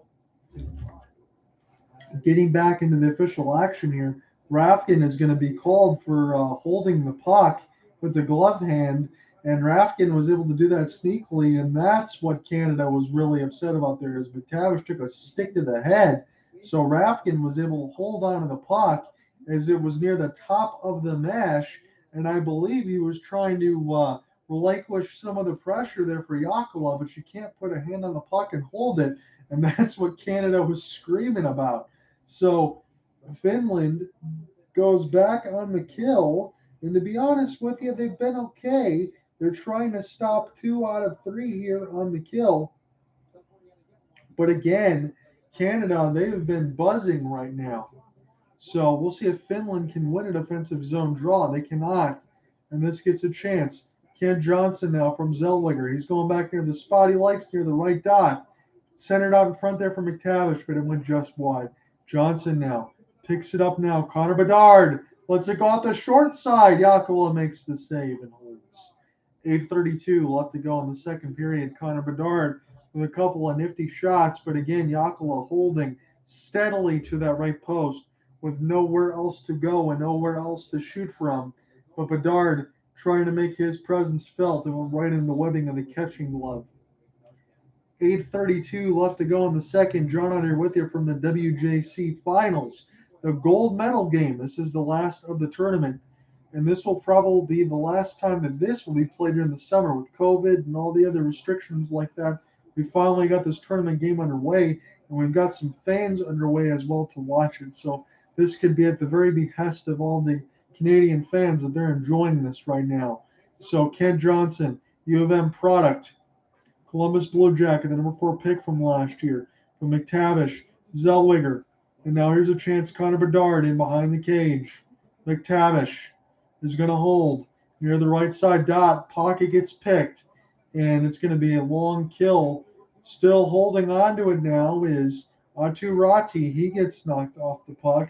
Picked up now by Team Canada. Mason McTavish, the captain, plays this one across to Connor Bedard. Connor Bedard now Zellweger. Olin Zellweger to the screen. Big time down a couple times as Yakula makes 2 saves with the left side pad as Canada keeps this in near the blue line. They're still looking dangerous. Ken Johnson back to McTavish as they play crisscross near the right dot is Johnson. Olin Zellweger fakes it. Ken Johnson fakes it. And then he lost the puck. I thought he was going to let this slap shot go, or at least aim that corner of the wrist shot. It looked like the top of the left post was open. But Zellweger will collect in behind Dylan Garand. Dylan Garand is probably a little bit sleepy here so far in this second period. Not much to do. So Canada still on another back-to-back power play. Finland's going to effectively be able to kill this off. So a couple active power plays here for Canada, but nothing to show for it. But the Canadians still enjoying a 2-0 lead.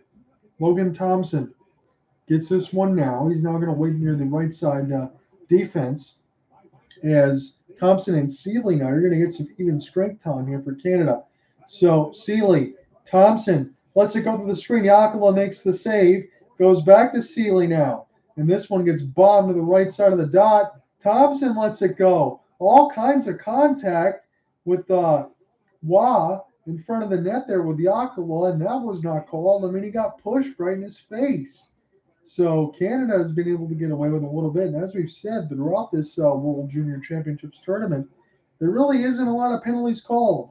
So Cormier, as Elliot Denoise, and Zach Ostachuk on the 4th line. Brendan Ottman out there as well, trying to get some time as the power play is going to be a little bit extended here for Canada off of the 2 previous attempts. Canada picks this up in their own defensive end as this is passed across. Ostachuk gets this one down, but Canada has iced it. So Finland gets a chance as Denoise comes together there with one of the Finnish players, and Yakula trying to make sure he does some repairs to the top of the goalie mask. He's been very busy, so if you feel like Yakula is getting a little bit of a sweat on, I would guess that you're right. He would feel pretty good about that. So your goal scorers right now is Joshua Wah and William Dufour for Canada. And that was in the first period of action. So now this goes to Zabrango. He's trying to pry this one loose here for Canada. Finland is trying to get some offensive pressure going. They haven't been able to do so. They've been stuck on the penalty kill. Now with some even strength time, they're looking a little discombobulated, and they got to be able to get things going. Picked up now. This bounced off one of the zebras. This is a break here for Finland if they can keep this across the blue line, but they cannot, as this is dumped down. And this is going to be iced again, so Canada cannot change, and maybe Finland now, with some tired players on the ice here for the Canadians, can finally get something going. I feel like I'm repeating myself in the last couple of minutes, but Finland really needs to try to get on the board here. Look, we understand that anything can happen, especially in a U20 tournament. Sometimes you can make some mistakes and be in the wrong place at the wrong time, but it would really behoove Finland right now to be able to get a goal here just before the end of the second period, and Garand makes the save with the glove and holds on for a long wrist shot near the right dot. So we get a stoppage on the final day of the WJCs. Canada looking for that gold medal. It's 5:03 left to go in the second. They're enjoying a 2-0 lead. Come right back. We're going to call more of the second stanza action in a moment. What does the future of strength look like? It's a personal trainer that assesses your strength and adds weight as you progress. I appreciate it, Redbox, as always. Thank you for sticking around. I hope you're enjoying the broadcast. And it's a roster of coaches that motivates you to get stronger, faster. The future is strength you can feel and results you can see. And you can only experience it on Tonal. The biggest stars of women's hockey, Kendall Coyne, Schofield, Hillary Knight. From the U.S. heading to Denmark. Captain Clutch retweet Milan. All headed there for Women's World Championship. This next week, Kenzie Lalonde, Cheryl Palmer lead our coverage. Cheryl's been here for a couple weeks and coming to Denmark, I think, about Tuesday. My new favorite women's player, Sarah Fillier, is just dynamo, young star in the making for Canada. That is so. 3 tournaments in August. In front of Lindsey Gretzky and Red Deer a couple weeks ago. A rescheduled World Junior Championship here, and the Women's World Championship as scheduled. In Denmark, the first time. So pretty soon we're ready to get back into the second period action. 5:03 left to go. As Luke Tardif is the president of the IIHF right now. This is the World Junior Championships gold medal game. Back into the official action, Canada, and across the red line now. Finland tries to pick it up near the right side red line. Jaakkola looking on and holding onto that right post as they're in behind the office. Finland trying to break out and get something going in this latter half of the second period. They've spent most of the second period on the penalty kill. Rafkin, he's back on the ice now after getting a couple penalties, and the last one was for holding the puck with the glove hand and delay the game. He was just trying to relieve some pressure there of Jaakkola as McTavish was on the doorstep trying to get a high stick and play it and put it in the net. So we'll see if one of the Canadian players is spitting chiclets, as the podcast would be talking about, and I think near the top of the mouth. So that is going to put Finland on the kill again. This is the third penalty for the Finnish, with 4:20 left to go in this second period, and that is a high stick right in the mouth that hit William Dufour. So Ratti got, wow, I mean, that one almost looked like a inadvertent trip there when Dufour, he didn't know Ratti was there because he's holding on the mouth, and he fell down pretty hard on the other side of it. So Ratti is going to be called for high sticking, the New York Islanders product. We know that he can shoot. We know that Ratti can score, but he can't play defense all that well from what I've always heard about it. Now he's going to the box for a high sticking minor. No blood and no teeth are out there, so it's just a 2. Canada with its third power play of the contest and the third power play of the second period all told. We'll see how they set up now as we've hit the 4-minute mark of the second period. Ken Johnson off the right side kick play. This is picked up now by Mason McTavish. He is getting worked over. Johnson trying to find this in between the zebra. He picks it up now. Olin Zellweger will hold this now. Connor Bedard goes back to Zellweger. Kent Johnson tries to fake a pass, almost lost it. Zellweger can't keep it in the zone. So Canada's starting, at least within this last couple of power plays. Again, look, it's a 2-0 lead, but they're starting to get a little lackadaisical there and not just getting the shots on goal. I think you really want to test Yakula as much as you can. I understand he's been very good, but make sure you get those shots on net. Zellweger into the screen. That one gets blocked nicely by the finish. As this is picked up now by Logan Stankoven, the Devil Stars product. He's near the right side dot. As this goes back to Zellweger to Johnson, Stankoven tries to find it now back to Olin Zellweger. Ken Johnson lets the slap shot go, and he whistled it wide near the low side of the left crossbar. Johnson near the right side dot now. He plays crisscross with Mason McTavish as this goes back to Zellweger. And now McTavish lets it go. And Ricola makes the save. That was a good bomb there, but it went right into the catching glove and right into the body there of Yuli Yakula, and he makes the save. So Canada now, as soon as I told them to shoot a little bit, they must have heard me here. Got a couple of big-time slap shots there, and Yakula was tested. He's passed the test so far. And again, I understand it's a 2-0 score line, but if it wasn't for Yakula in this game so far, I think it would be a lot worse. He's been pretty good in goal. Again, he's made 17 of the 19 saves, and this is the third penalty that he's trying to kill. Cormier, as Joshua Waugh got taken for a ride. Cormier will pick this one up now as he goes back across to Ethan Del Mastro. So 2 defense out there right now for the second line power play for Dave Cameron's squad. Cannot hold the blue line. Finns have a chance there. They get a chance with Mata to hold, and he's going to just peel back and let Rotzi get back on the ice as the penalty has been killed. 2:15 left to go in the second period of action. Canada enjoying a 2-0 lead. They've not been as effective on their power play as they would like, but they're still enjoying a 2-0 lead. So Dylan Garand hasn't really been busy in the second period. This has been all Canada, and courtesy of 3 power plays that would do that. Trying to get another goal on the board, though. They've got 1 in the first and 1 in the second. They scored 40 seconds into the second period, and that was from DeFore to make it 2-0. But ever since then, it's been silent, even with 3 power plays. Canada in their own end as Del Mastro will pick this one back up. There's Luke Cormier. Turns it over. Here's a chance for Finland if they can get anything going here, and they really need to. Maybe this last minute 25, if they can stay out of the box in this last 125, maybe they can get in the zone. Garand long shot gets gloved out of the air and held, and $1:18 left to go in the second period. It's going to be an offensive zone draw here for the Finns. So they're showing on the TSN side the long pass and long shot, if you will, right into the breadbasket there of Dylan Garand. And I've seen Mike Smith give up goals from there, from the Edmonton Oilers product and the Calgary Flames series when Cooper Hopkins and I did some of those games. So you can't tell me anything is a little too routine, although I kid, Mike Smith has been a pretty good goaltender for a long time. Finland gets it now from Vero. Vero tries to bank this one in off Garand. Now it's in behind the office with a minute left to go in the second period. John on here with you on the play-by-play. Glad you can join me here for this gold medal game. Finland down 2-0. They're in the offensive zone, and they need to get something going. Ratu lost it. Nice chip ahead. Here's a chance. Canada! And that one just got knocked away, and I believe it's going to be another penalty call.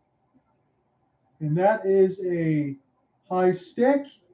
Is this one going to be a penalty shot is the question. 2-minute slashing, no doubt about that. I was wondering if there was going to be something extra. The referees were looking in there like it was going to be something extra, but Vero was going to go to the box. So the 4th penalty for Finland in this period. Canada has not yet scored on the power play. They've both been even strength. McTavish was on his lonesome, and Vero, the product of the Detroit Red Wings, the 3rd round in the last year's draft, he was the one that wrapped up McTavish with a little bit of a hook and hold to stop Ecola from having to make a big-time save. So power play number 4 here for Canada. Will they finally get one on the extra man? Joshua Waugh Seeley. Now they start with the second unit. I imagine that's good for Dave Cameron. Get another look. Seeley with the shot, and that goes just wide of the right post. Joshua Waugh tries to pick this up now. Here's a chance for Cormier. He lost it, and the Finns can clear this one down the ice. As this gets played by Dylan Garan, Canada's going to have to hurry left to right across the timeline if they're going to go ahead and get another opportunity here in the second period. Here's a chance as this is spun around to Ford, the lone goal scorer in the second period. Joshua Waugh centered out in front and gets cleared down the ice to safety, but Canada will have a power play with 1:14 to work with when we start the third period. Come right back. We're going to call third period action here momentarily. Canada up 2-0, looking to win gold at the final day of the WJC tournament.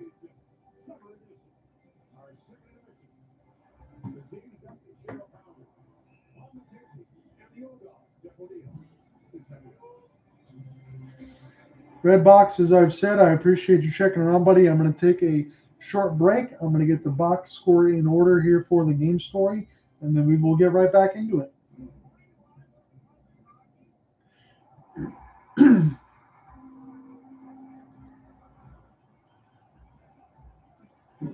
So we've just hit the second intermission in between Canada and Finland of the gold medal game. So there was only one goal in the second period. It was William Dufour just about 40 seconds in to that second period. And Canada is going to be going on their fourth power play of the contest. So they have about 1 minute and, let's say, 15 left to go on the fourth power play. They have yet to score with the extra man.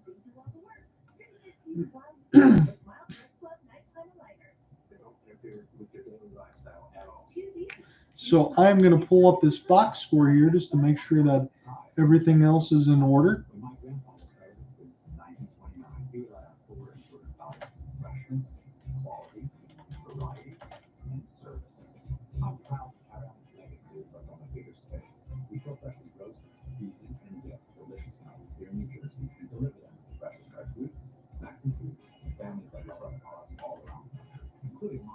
We think you'll love nuts.com too. So check us out and enjoy free shipping on your first order. Thursday, it's an early puck drop as the Women's World Championship begins with a face-off between Team USA and Japan. It's always a great day for hockey. It all starts Thursday, 9 a.m. So in the box score here with 41 seconds into the second period, it was 1-4 for Olin Zellweger and Mason McTavish. So Mason McTavish has 2 dimes right now in this game. And if he gets a couple more points, he's going to break a Canada all-time record at the WJCs. This is the feeling of certainty, the feeling that comes from knowing you're inspiring your customers, uniting your team, recognizing achievements, and expressing heartfelt thank yous with promotional products people use and love. From the experts at Ford Imprint, your partners in creating special moments and moments by making people smile. Enjoy that feeling of certainty with promotional products at FordImprint.com. Ford Imprint, for certain. 2022 Summer Edition. Before we get going, The top saves, save made. the top goals, all the top plays on Top Shelf. Scenes you missed. Relive your favorite moments. The game is always more exciting when you go Top Shelf. Best of the World Juniors, Tuesday 8 on NHL Network. Here's your second intermission of the World Junior Hockey Championship. Canada with 9 minutes of power play time and still more to start the third. So Canada's already had 9 minutes of power play time. They got more to start the third, as they've said on TSN. They have yet to score the extra man, but they're still enjoying a 2-0 lead. The IIHF felt so sorry for Jeff O'Neill after he lost his gold medal in Vancouver a few years ago. They've given him the trophy, Jeff. This is now your... Hey guys, I appreciate anyone that's following along on the YouTube side. I've seen a lot of you guys bounce in and out, and I appreciate the likes as well.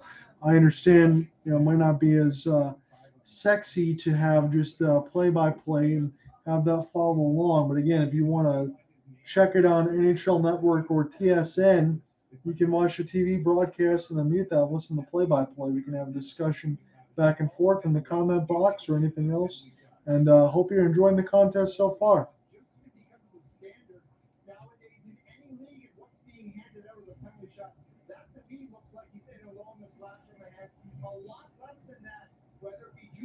So when I mentioned this before we ended the second period, I'm watching this on TSN now with Mason McTavish possibly having a penalty shot.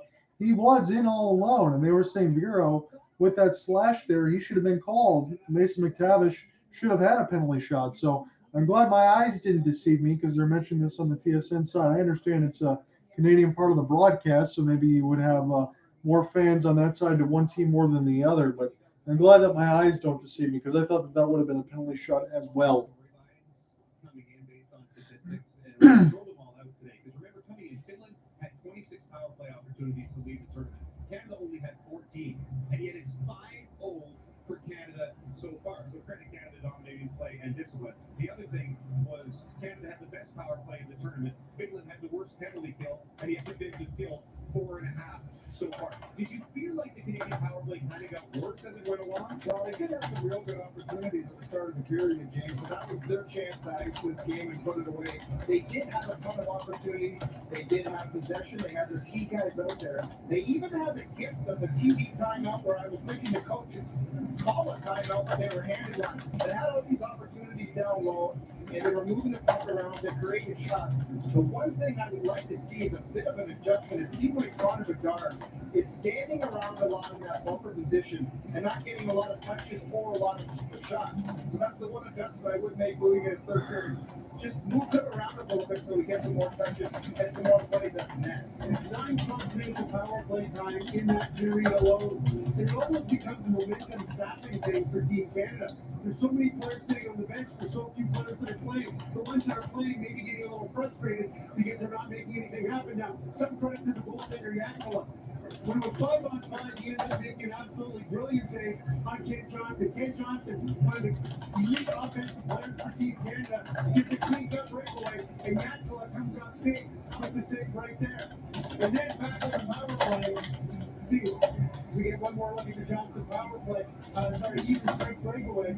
Great save there. And this play, on the power play, Mike Johnson referred to it. That was a game saver, right? Potential game saver right there, where he uses the back of his neck to seal the deal against the crossbar so that it doesn't hit it back and go into the net. So it'll be interesting. A minute and 14 seconds of power play time for Team Canada. There's a lot of notes to get into this second period, so I want to get all those typed. I apologize, everybody.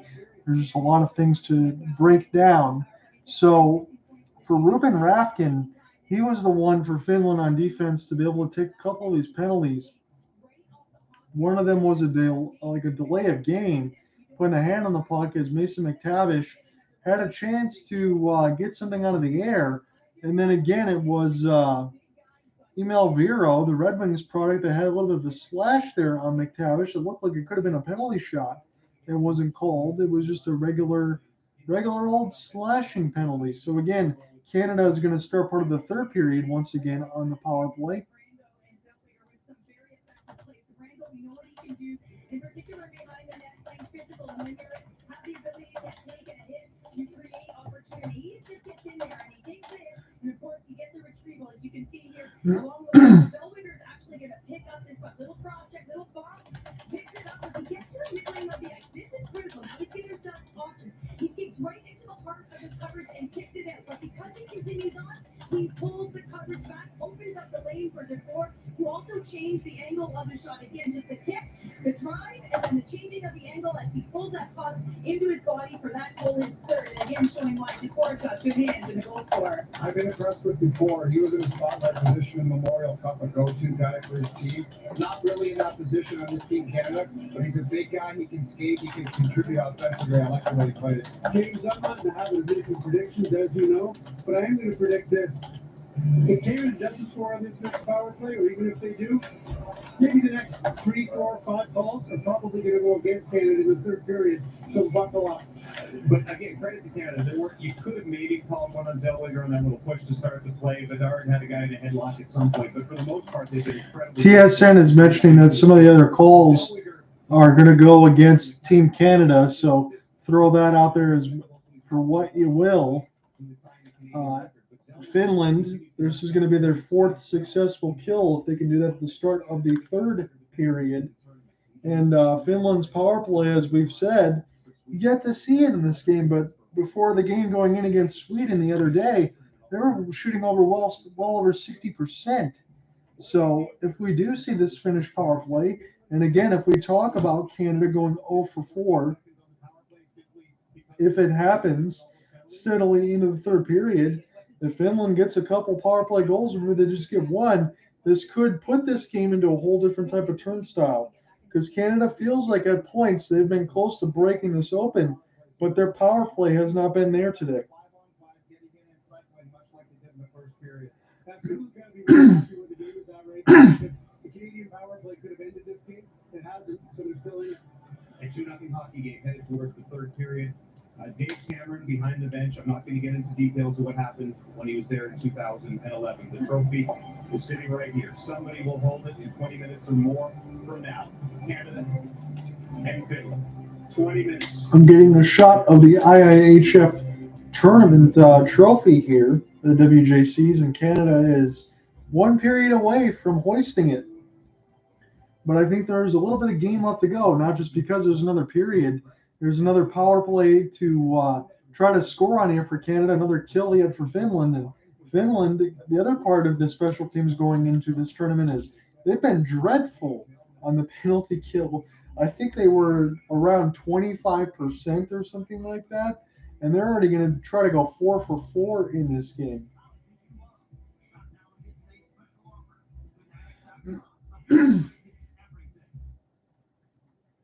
Only you know what feels like your home. Get customizable furniture at joybird.com so you can do anything or nothing. Save 30% during our Yours Fix Yours sale. Plus get free design services at joybird.com. Deep in credit card debt? Did you know Credit Associates can help you reduce that debt? To find out how, just scan the QR code. But in a nutshell, we can reduce the total amount of debt you owe by almost half, saving you thousands. Cut the decades you'll be in debt to as little as 24 to 36 months. And reduce your stress too. It's easy to get started. Just scan this QR code to see how Credit Associates can reduce your debt and save you thousands. Credit Associates. Live debt-free. This is the feeling of certainty. The feeling that comes from knowing you're inspiring your customers, uniting your team, recognizing achievements, and expressing heartfelt thank yous with promotional products people use and love from the experts at 4Imprint, your partners in creating special moments and memories by making people smile. Enjoy that feeling of certainty with promotional products at 4imprint.com. 4Imprint, for certain. So while we're still waiting in the middle of the second intermission, I can just give you a little bit of a scoring recap. It was Joshua Waugh from Mason McTavish at the 11:18 mark.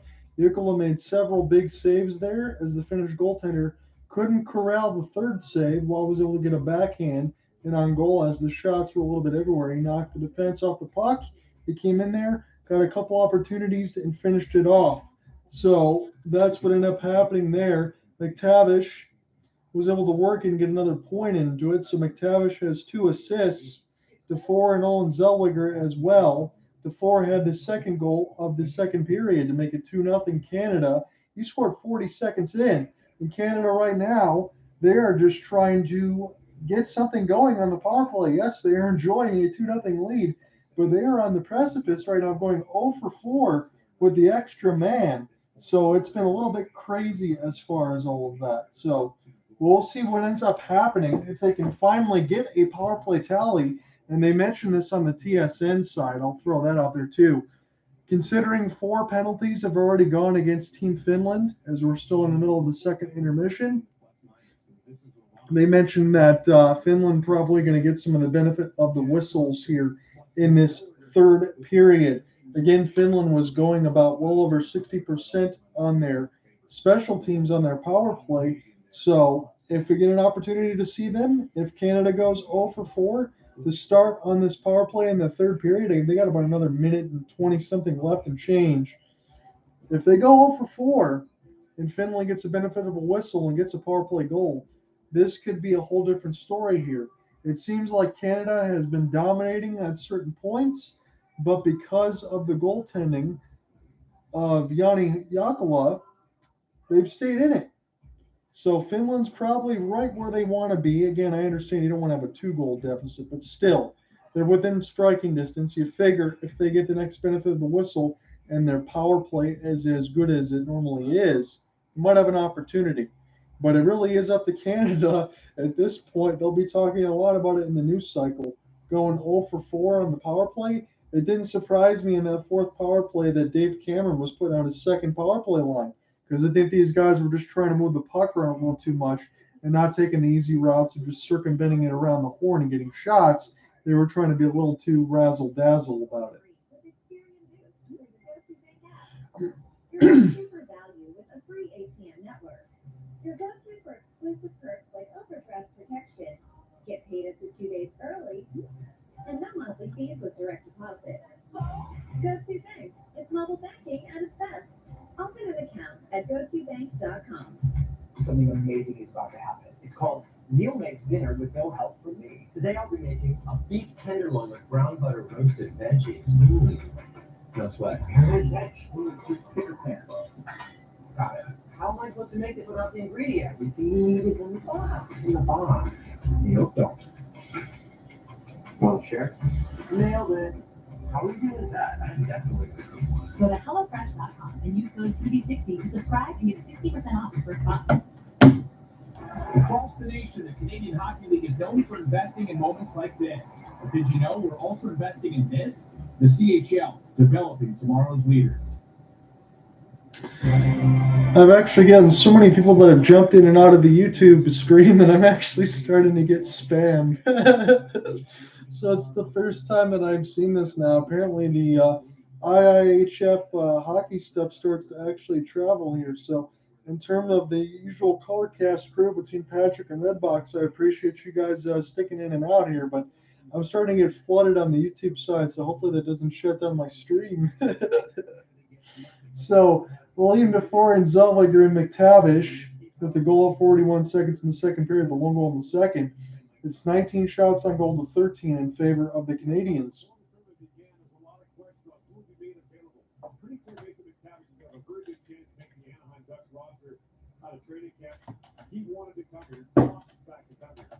That's maybe the most impressive thing is that he wanted it so bad. It would be easy for him to say, you know what, I got to prepare for my NHL season. So he shows up, he's elected the captain, and he goes on and puts an absolute show on. See, I'm not so familiar, because we're going to get back into the action in a moment. I'm not so familiar with all this stuff on streaming because I've only been doing it for a few months here, just trying to get a little bit of an expanded audience. But I mean, come on, you get all that spam in there. they find you anyway. I'm just trying to do a under 20 IIHF World Juniors tournament, so it's just funny the way that goes. So again, they show Mason McTavish. Keep in mind here, 17 points. So I'm going to make sure I put this in there. McTavish was 17. 18 is a Canadian record.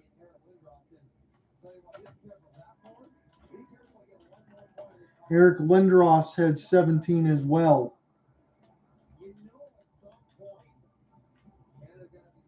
So I want to make sure that I put that in there before we get into the actual call, because we're getting close.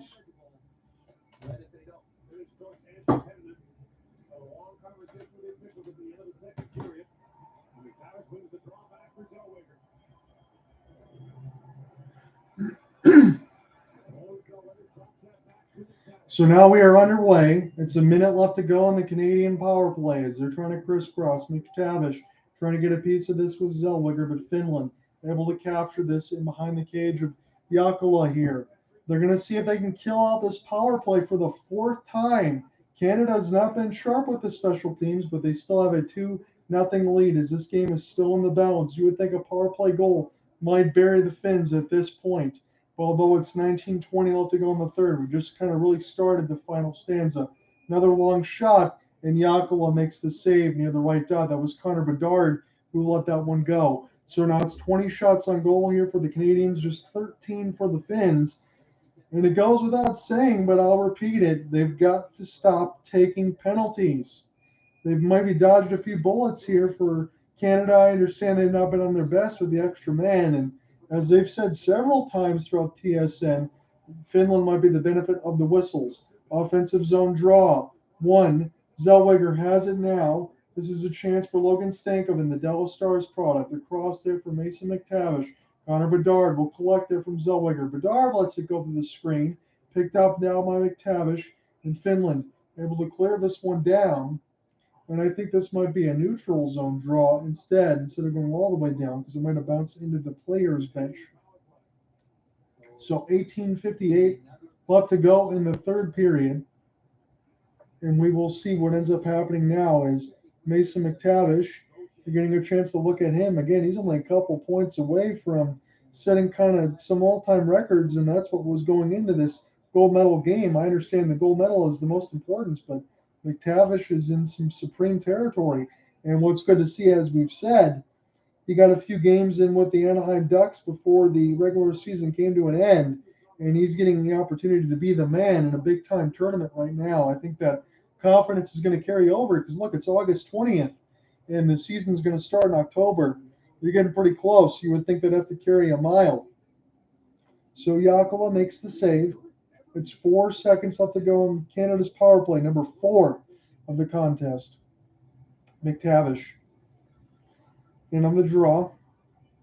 And the ref is going to try to drop this one. See if this one's actually dropped fairly. And no, it's not. They're going to do that again. Seavers took a little bit too long on that one. These players were getting a little antsy.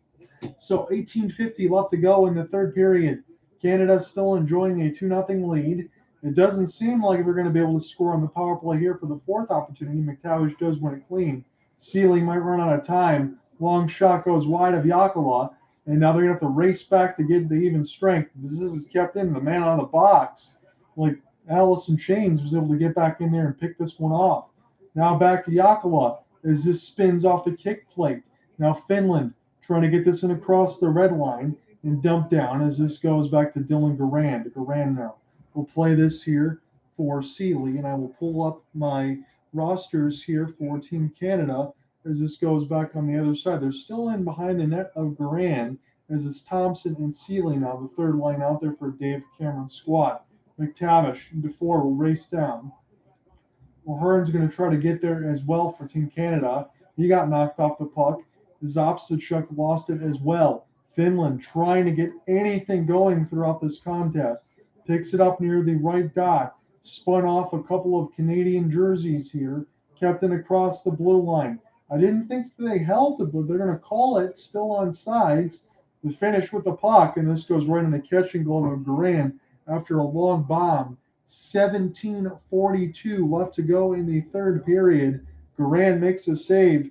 And if I haven't called his name out much, it really isn't because there is nothing for him to do. It's been the majority of the power plays, all of them, in fact, as Logan Thompson's bid goes just off the goal stick there of Jaakkola. But it's been 4 power plays here for Canada. No, they've not scored on any of them, but that does mean that Dylan Garand probably getting a little sleepy back there behind the net. Defensive zone draw. 1 there by Canada.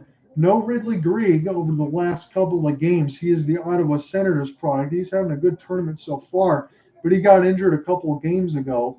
He will get his name. He will get a gold medal as well if Team Canada ends up winning, but I'm sure it's got to be killing him a little bit to not be out there. Opportunity goes just wide of Garand in Finland. They can't hold it into the zone. The eyes and ears did not connect with the pass there as it went across the blue line in Canada. Trying to just get this out of their own end. They bank this off the kick plate. This goes in the Finnish defensive zone. And now with 17 minutes left to go in the last stanza, Finland looking to break out. Playing it from their knees is Sealy as he gets it in across the red line and down the ice. So Yermo will pick this up now for Team Finland. So it's Putio and Nurmo, the third line defense out there right now for the finish.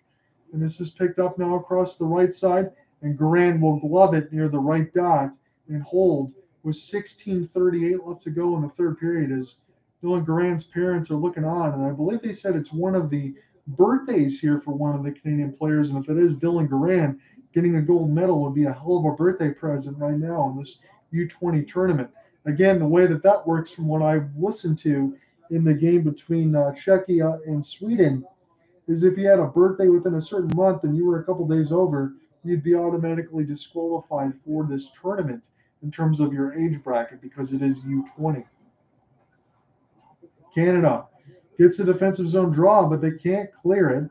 Finland has it on the right side red line as they play crisscross. This goes back to Yermo. He tries to play this one to Yatu Rata. He lungs a bomb. Grand couple of saves, but Canada was the next on the doorstep to be able to clear that one out. This gets picked up now by the finish. And across the red line now as they dump this in off the kick plate. 16 minutes left to go in the third period. Logan Thompson will get it down the ice, and that will be iced. 16:01 left to go in the third. So I'm going to set this recorder down just for 1 minute and get situated here. I'm going to have to go buy some more lozenges in terms of getting everything else going. I don't want my voice to blow out here. So getting back into practice anyway, because again, we got another month before all the other seasons and stuff starts, whether it be NBA and NHL. So I will be back in full swing. That shot goes in. Was high off the bar, tipped out in front, and Vero might have got a piece of that as well. We're going to have to see who's going to be on the doorstep there, but Finland does make it 2-1. There will be no shutout there for Dylan Garand. So right now, let me look at the number once this gets on the TSN side, and I will be able to get you your official goal scorer. So it is a face-off win. A stick was lost for Canada, so one of the defenders playing without a stick, and a seeing eye shot. So Hellenis, the fourth line, they win the draw. This goes back, and one of the players gets wiped out. Vero, extra pass across. He's going to get a secondary assist. Hellenis was on the doorstep. I don't know if he tipped it. So this either could be Ronnie Karvanen's goal or Samuel Hellenis' goal if this gets tipped out in front, but it is indeed 2-1 as Finland gets on the board. And again, we talk about this many times throughout the game, and it bears repeating. Canada is 0 for 4 in the power play. Finland has just scored even strength with 15:30 left. There's tons of time. So Finland gets it now as Yatu was able to steal. Now this goes in behind the cage of Jakala. 2-1 now as Finland just gets on the board. Long shot. Garand will hit this one with a pad and knock it to the right side red line. Finland maybe getting a burst of energy right now. With 15:10 left to go in the third. John out here with you from the WJCs. Loose out in front. Big save by Garand with the glove hand as Zabrango was trying to help him find it. And all of a sudden, as Ostachuk is down here for Canada, Finland is pressing, and they're getting some big-time opportunities. So this goes back to Hellenis again. The fourth line is right back out there after they just scored, and Garand was able to just Johnny on the spot, catch that one right with the glove hand, and kind of ice some of that pressure. But if Finland again gets another offensive zone draw like they just did, who knows? They can make it a 2-2 game. Canada wins the defensive zone draw. It's almost turned over, though. Finland's all over this puck right now. They're feeling good right now. They've just scored, and there's tons of time left. Kept it in. Now in behind the office of Garand. Here's a chance now for Finland. Again, as they've just scored, and Hellenis is out there right now. The fourth line is still doing work here for Finland. The checking line, if you will, Kent Johnson. Able to escape now. Willem Cormier back now to Kent Johnson on an open left wing. Nice back pass, extra pass across. Couldn't be handled by Olin Zellweger. That could have been dangerous there for Jakula. So Alexei Himmelsalmi, the second line defense, he's the one that got it. Loose out in front. What a robbery! What a save there by Jakula. Down and out makes the glove save, looking like Andre Vasilevsky there, and a big smile for the Finnish goaltender. Biggest save of the game right now, gloves it like a fish out of water. And that was just a big one that stopped the noise from getting a goal in this game. So, my goodness, that is a highlight reel robbery save by Akala, and it keeps it a 2-1 game. Spun around the kick plate now. Here's a chance for Kaspinen as he gets around Zabrango. Canada has just given up a goal. 14 minutes left to go in the third. Finland trying to keep this alive along the blue. They look for a long shot. It gets deflected and up and on a play as we get a stoppage with 14:01 left to go in the third period. Yanni Akala, that was one of the best saves that I've seen throughout this tournament. Again, he was looking like the Terminator. Andre Vasilevsky, he was looking like Dominik Hasek. The second opportunity, down and out. He powers the skate blade all the way to the right and hits it in the webbing of the catching glove because all he really had to aim for was an open bar, and Canada just missed it. They couldn't level the puck, couldn't ice it up. They kept it level and made the glove save. So Finland now resets in their own end. 13:35 left to go in the third period. Shots on goal are in favor of the Canadians, 25-20. Finland now, after just getting this recent goal a couple minutes ago, this has been a game that has completely turned. 4-3 in WJC medal rounds against Canada as Finland, so they have a winning record against Canada, and that's pretty good.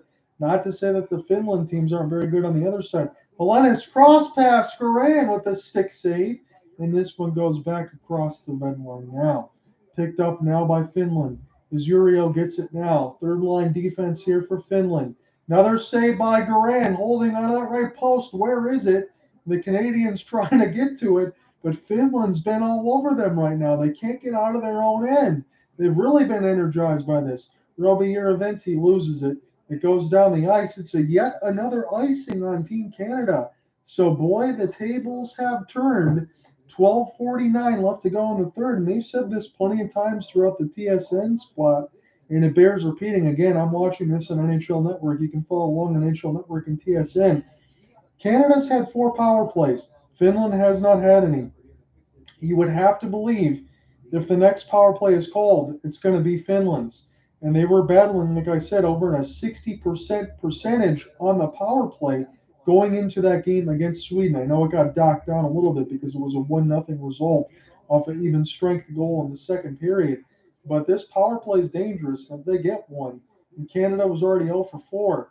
We could have a tie game. And I believe from what I've heard, the tie is going to go in terms of a 10-minute regulation. And if that's not done, we're going to have a shootout unless something changes.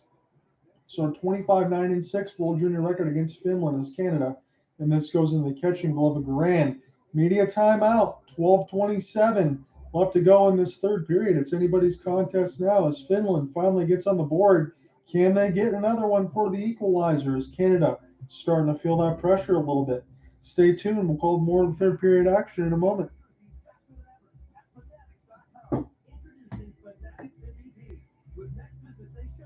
Official jerseys from all the leagues and teams you love.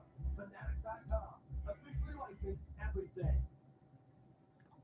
If you've received a wage garnishment notice, bank levy notice, or need to file back the current taxes, you need to call. Guys, as I've said throughout the YouTube part of the broadcast, I know people are popping in and out. I really appreciate it. I know there's been some numbers. Again, it doesn't sound like a lot when you see 10 or something at a time, but I'm not always used to even getting any numbers. So the fact that anyone's enjoying this, I appreciate it. As always, you can follow along on NHL Network or TSN. Get some play-by-play from me. You can view the stuff on the TV and listen and go across. And if you have any comments section in Colorcast on the iPhone side, if you want to download that, that's where you're getting the broadcast in here and on YouTube as well. If you want some higher quality audio, though, Colorcast for iPhone is where it's at on that side of it, just in case. But I appreciate it, as always. We are back under the official action. This shot gets stopped by Garan, and now all of a sudden we have a meeting right in the middle of the goal crease. 12:24 left to go in the third period. Shots on goal are starting to get closer now, although it's still a 2-1 scoreline in favor of the Canadians. Finland has had one hell of a pressure there over the last few minutes, and it's the fourth line of Ronnie Karvinen, Samuel Helenis, and Juuso Menenpää that's been able to get most of the job done, and they're starting to get double shifted here, and I really don't blame them. So picked up now Kent Johnson, the U of M product, trying to make something happen here for Team Canada. And really, as I've said throughout the first couple periods where you're waiting for Finland to get that push, they're finally getting it now in the third period, and that's the best time to do so. And behind the office of Garand now, as they play crisscross across the blue line. Juuso with a shot off the wrister. That one gets blocked by Canada. Kent Johnson has it now near an open left wing, but he gets bodied off the puck there by Juuso, the Red Wings product. And now this is 11:40 left to go in the third. Open pass, right wing side, and Jokela. It went just wide. I thought he would have been down and out there. He tried to power skate near the right post, but the shot went high and whistled wide. And behind the office of Garand is Del Mastro and Zellweger will mix the lines. As Dave Cameron's trying to mix his defense, he's trying to mix some of his lines and get something going. Finland's had the better of the play. They pressed. They forced Canada to turn it over. Near the left side dot now, playing it near the blue line. Here's a chance. Finland near the right dot, near the high slot, still holding. Canada letting Finland just skate with this thing. Now near the left dot. Bomb shot. Garand down. Couple opportunities. Oh, it bounced through the blue paint and went near the right post. McTavish trying to find this now in Canada. Will escape. Olin Zellweger. He lets it go. He didn't pass it to Joshua Waugh. Another shot gets blocked out in front by the Finns. Picked up now by Canada. Jokela watched it sail to the left side of the high bar. As this is Seeley. Extra pass to Joshua Waugh. But that one gets tipped. So maybe some of these Canadian fans are feeling a little auspicious. They're sitting on their hands right now, but this has been a good contest. So 10:20 left to go. Turned over here by Finland in the own end. See if Canada can respond. Finland's had the better of the press and the better of the play in the third period. Ethan Del Mastro will clear this one down here for Canada as we've hit the halfway point of the third period. John out here with you on the call from Rogers Place in Edmonton, Alberta. A lot of Canadian fans on hand, but this gold medal is within the balance. Picked up now by Finland in their own defensive end. Just trying to get this out, and now they finally do. So Seeley will get this one down the ice, and Finland can now recollect. 9:40 left to go in the third period. Picked up now and behind the office of Jokela. Finland trying to break out, and this pinball's in between several players. And now this goes back to Logan Thompson. Try to get picked up now by Will Cooley. Seeley also joining in there as well. Finland able to keep this alive near the high slot, near the left dot. There is a shaft of a stick that's broken out in front, centered out near the right dot. Extra pass scores! Finland ties the game at 2. That was a rocket of a slap shot. And all of a sudden now, Canada is sitting on their hands and Finland's on the doorstep. That was a big-time goal, and that was courtesy of Joakim Cornell. Ties the game at 2. Wow, what a development in the third period for Team Finland. They've been all over Canada at this point, and they're well deserving. An unassigned man near the left dot lets the clapper go. It beats Garand. He tried to power his way to go all the way to the left side and power move. He couldn't get there. Finland ecstatic ties the game at 2. So this has been the game that I have been waiting for in terms of everything that you could want. It seemed like Canada was dominating the first couple of periods, but you had to talk about Canada being 0 for 4 on this power play, and it could come back to bite them. Finland scores 2 even strength goals. Here they come again. Long shot on Garand. It gets blocked aside. 8:45 left to go in the third period. Canada looking to answer off the break. Nice stick handle. Jokela makes the save. Finland trying to get this out of their own end, but it's turned over. Stankoven, Dallas Stars product, will spin this around the kick plate. We have a brand new hockey game at this point. 8:30 left to go in the third.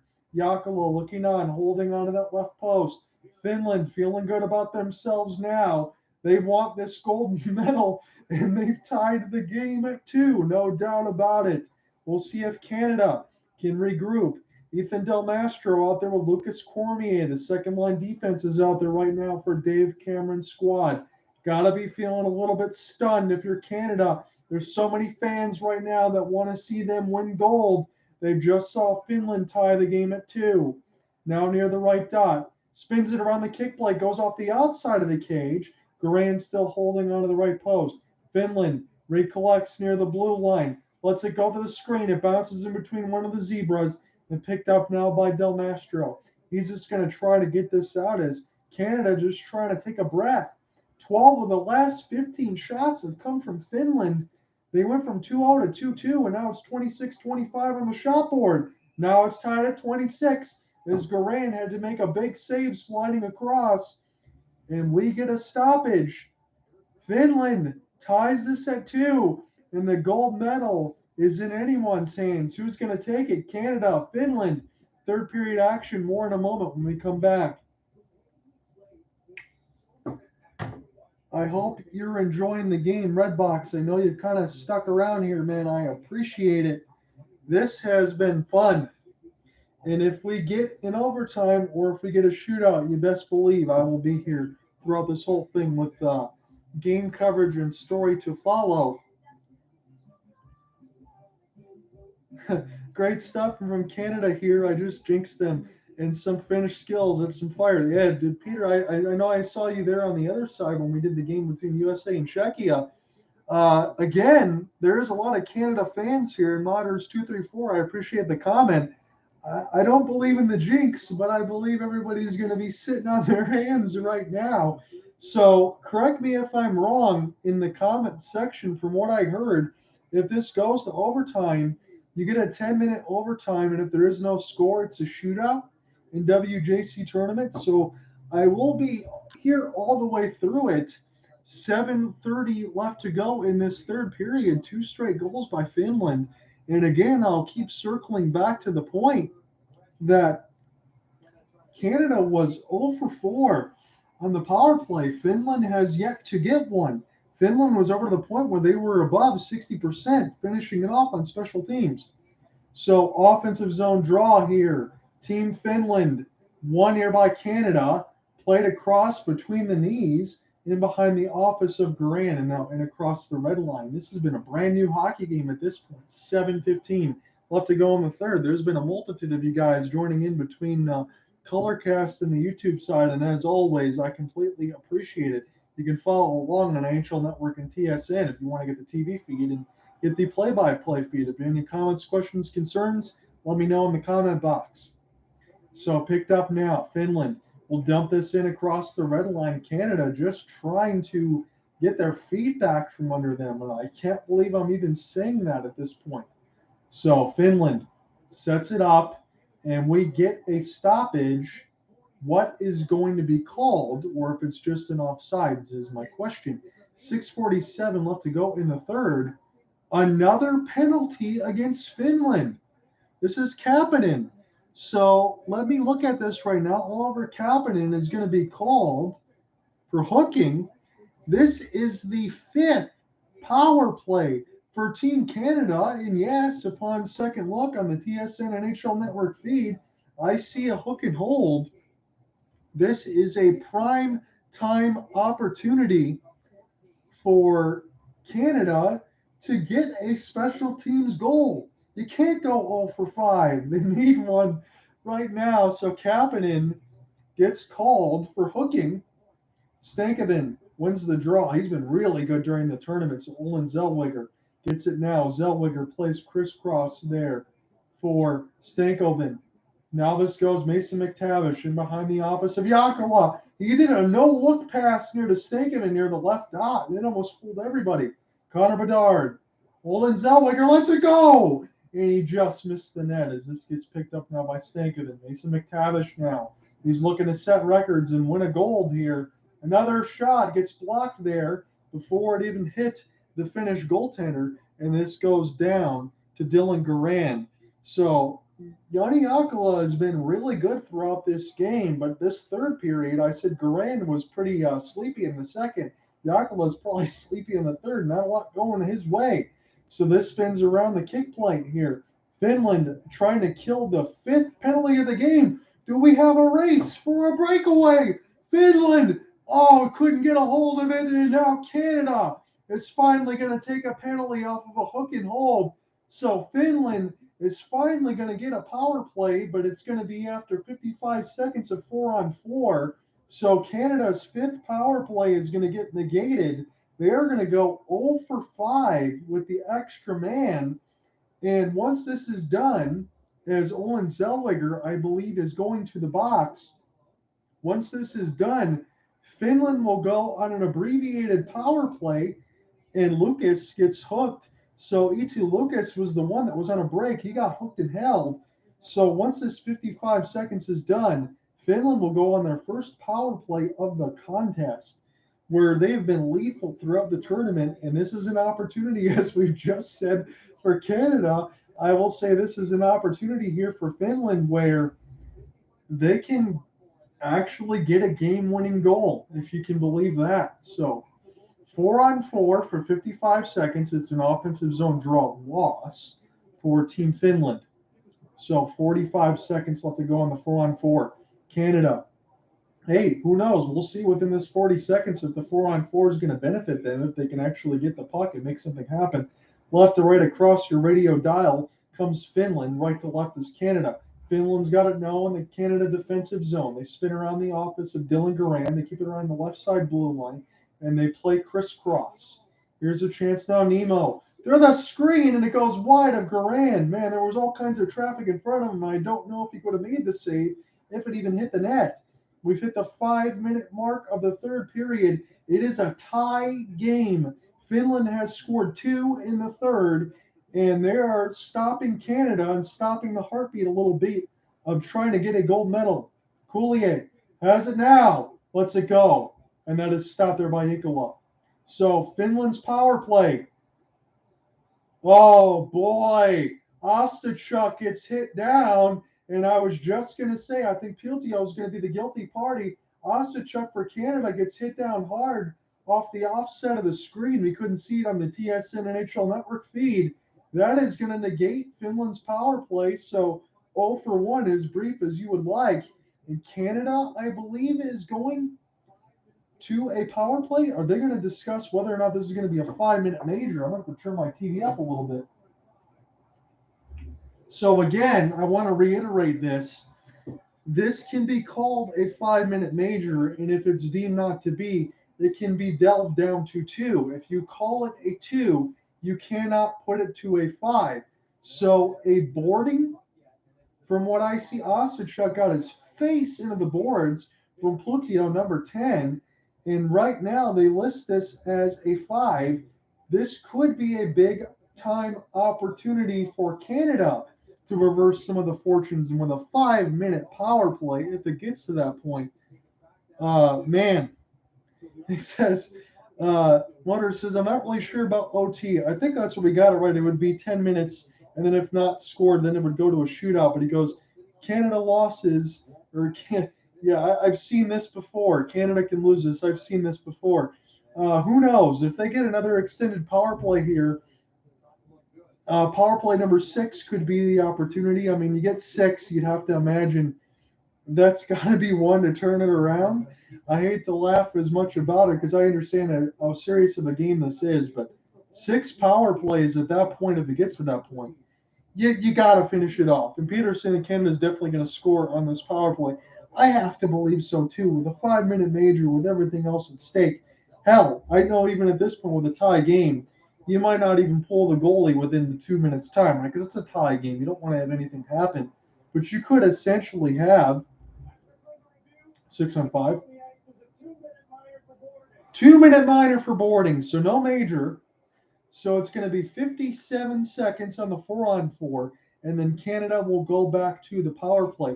So, Peter, I will say this, and you're going to say shorthanded goal, Myers. Shorthanded goal. I like that. I understand that you might not be feeling as comfortable. I don't know myself, but if that it does happen, I will give you full marks for that. So Putio gets called for boarding.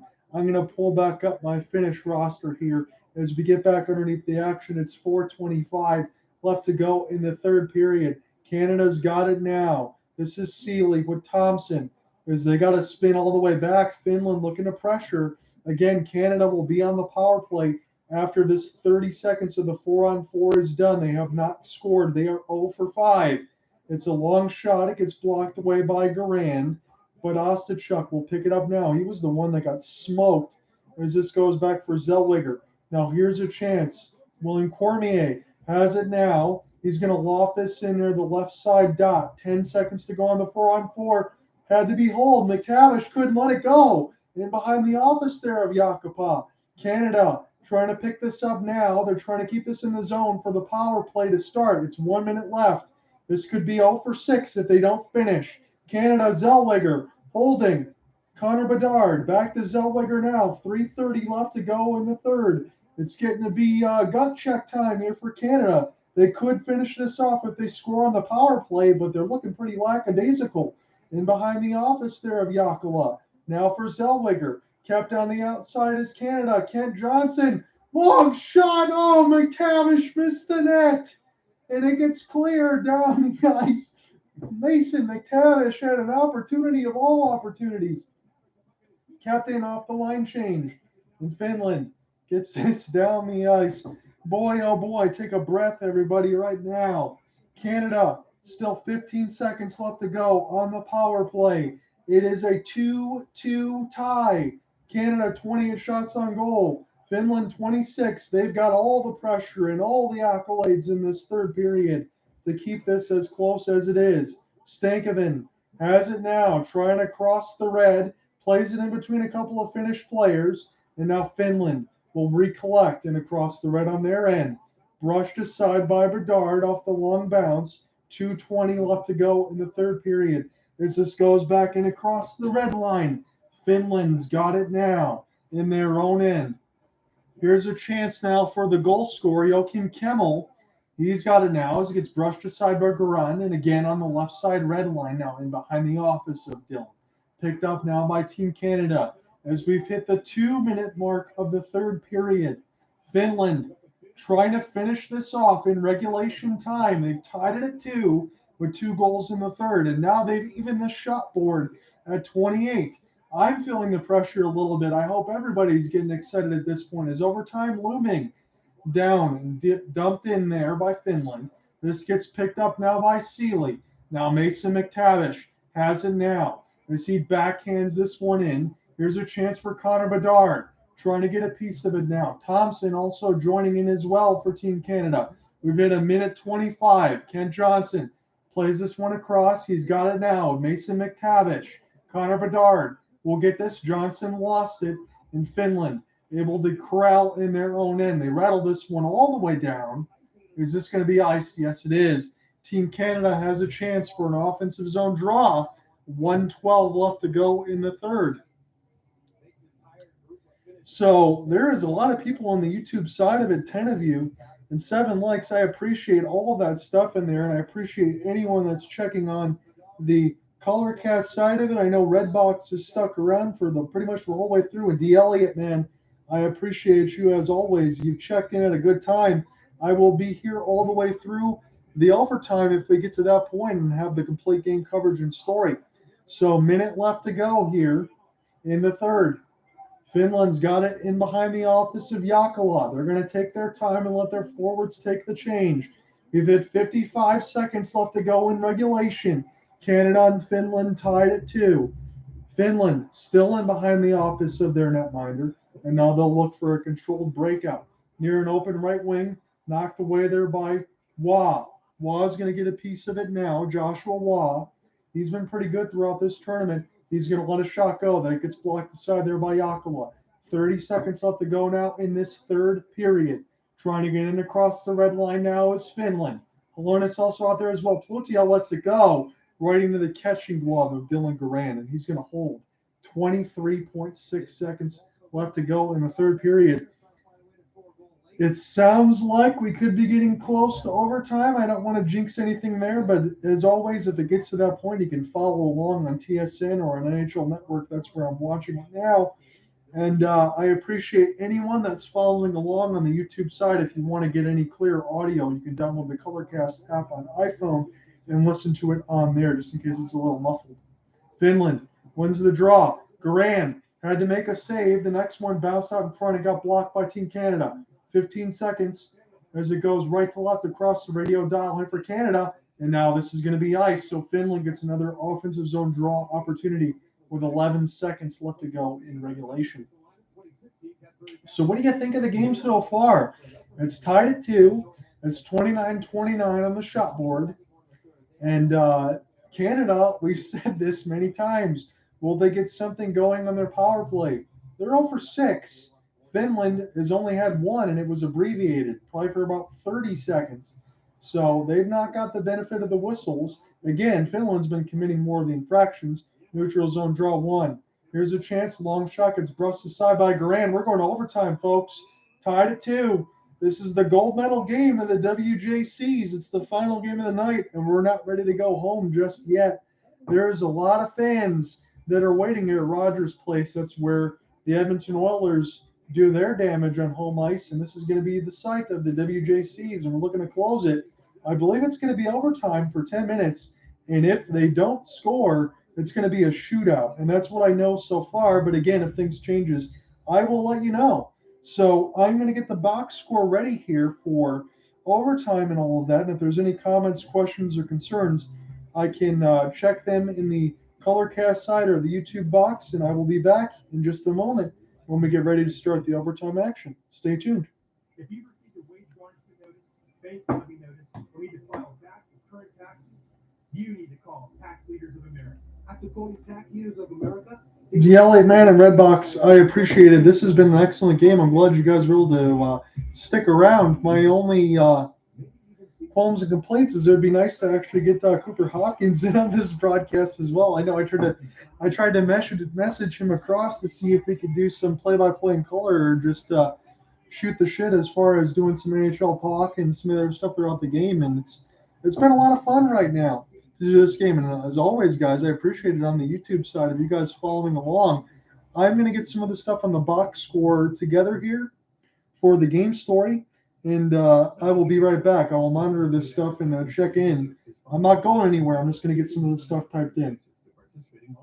If you or a loved one were stationed at Marine Corps Base Camp Lejeune between 1953 and 1987 and were later diagnosed with cancer, Parkinson's disease, or other serious health effects, call right now. You may be entitled to financial compensation after decades of waiting. New legislation has just been passed that finally offers justice to the countless Marines and their family members who experienced devastating health effects after being exposed to toxic water at Camp Lejeune. So if you or a loved one were stationed at Camp Lejeune between 1953 and 1987 and were later diagnosed with cancer, Parkinson's disease, or other serious health effects, toxic water may be to blame. Call right now to find out if you qualify. There are time deadlines to file a claim, so don't wait. Call right now. Call 1-800-842-1430. 1-800-842-1430.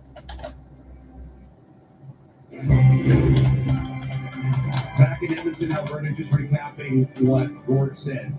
20 minutes, sudden death overtime periods, 3-on-3. A goal must be scored. There will not be a shootout, and this is the first of the 15. So clarification here, 20 minutes sudden death, overtime periods, goal must be scored, no shootout, 15-minute intermissions.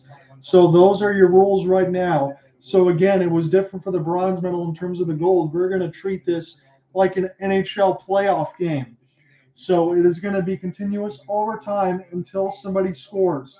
No shootout. So I'm going to be here with you the whole way through until we get a goal. I can't believe that not scoring on the power play, simply kind of just regroup and get back to 5-on-5 hockey. but it zapped the life out of the Canadians, and the Finns have all the momentum right now, and Canada just has no energy. Somebody in this panel said this is so predictable what's going on up there. I didn't predict this. I had no idea. I had no idea if that could happen out there. But don't you think it is predictable after all those failed attempts that you start to panic a little bit? After 40 minutes, you could just feel the air out of the sails of Team Canada. Their legs look heavy.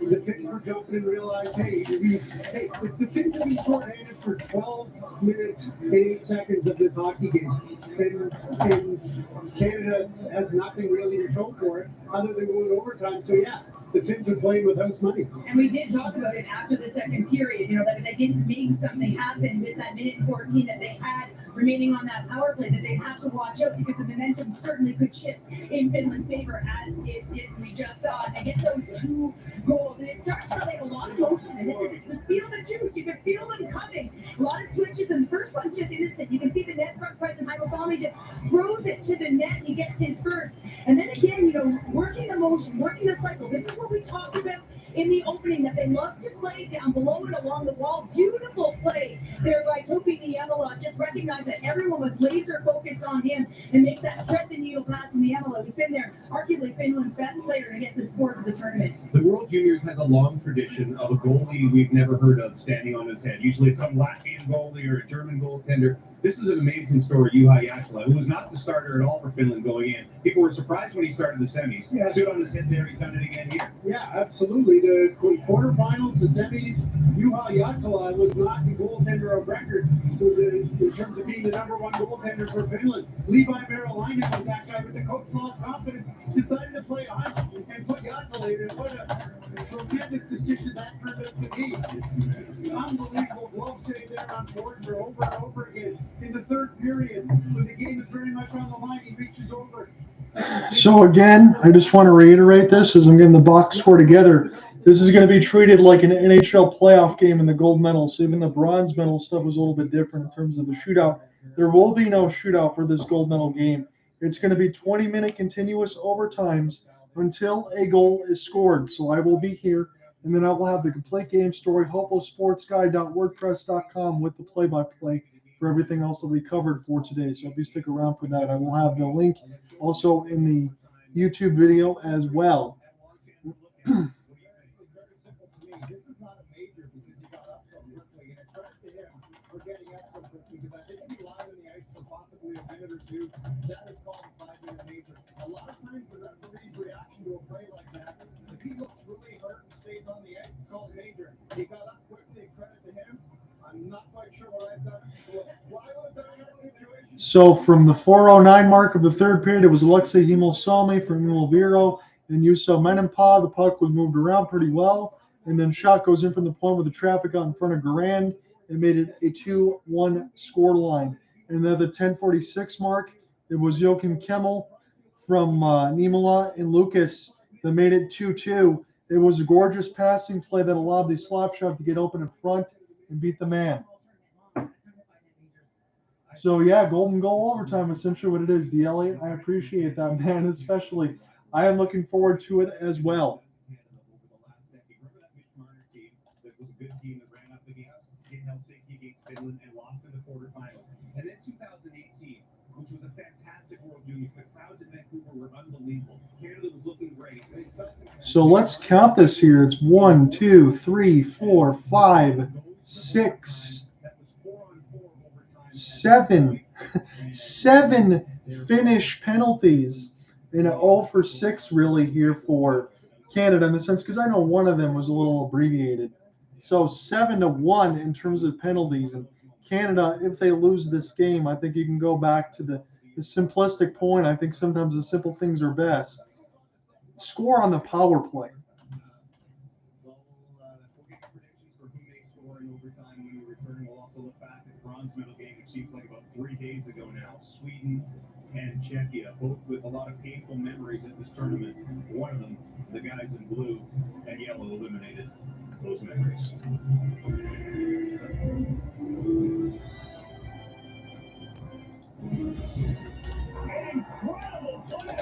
The playoffs are full of unforgettable moments.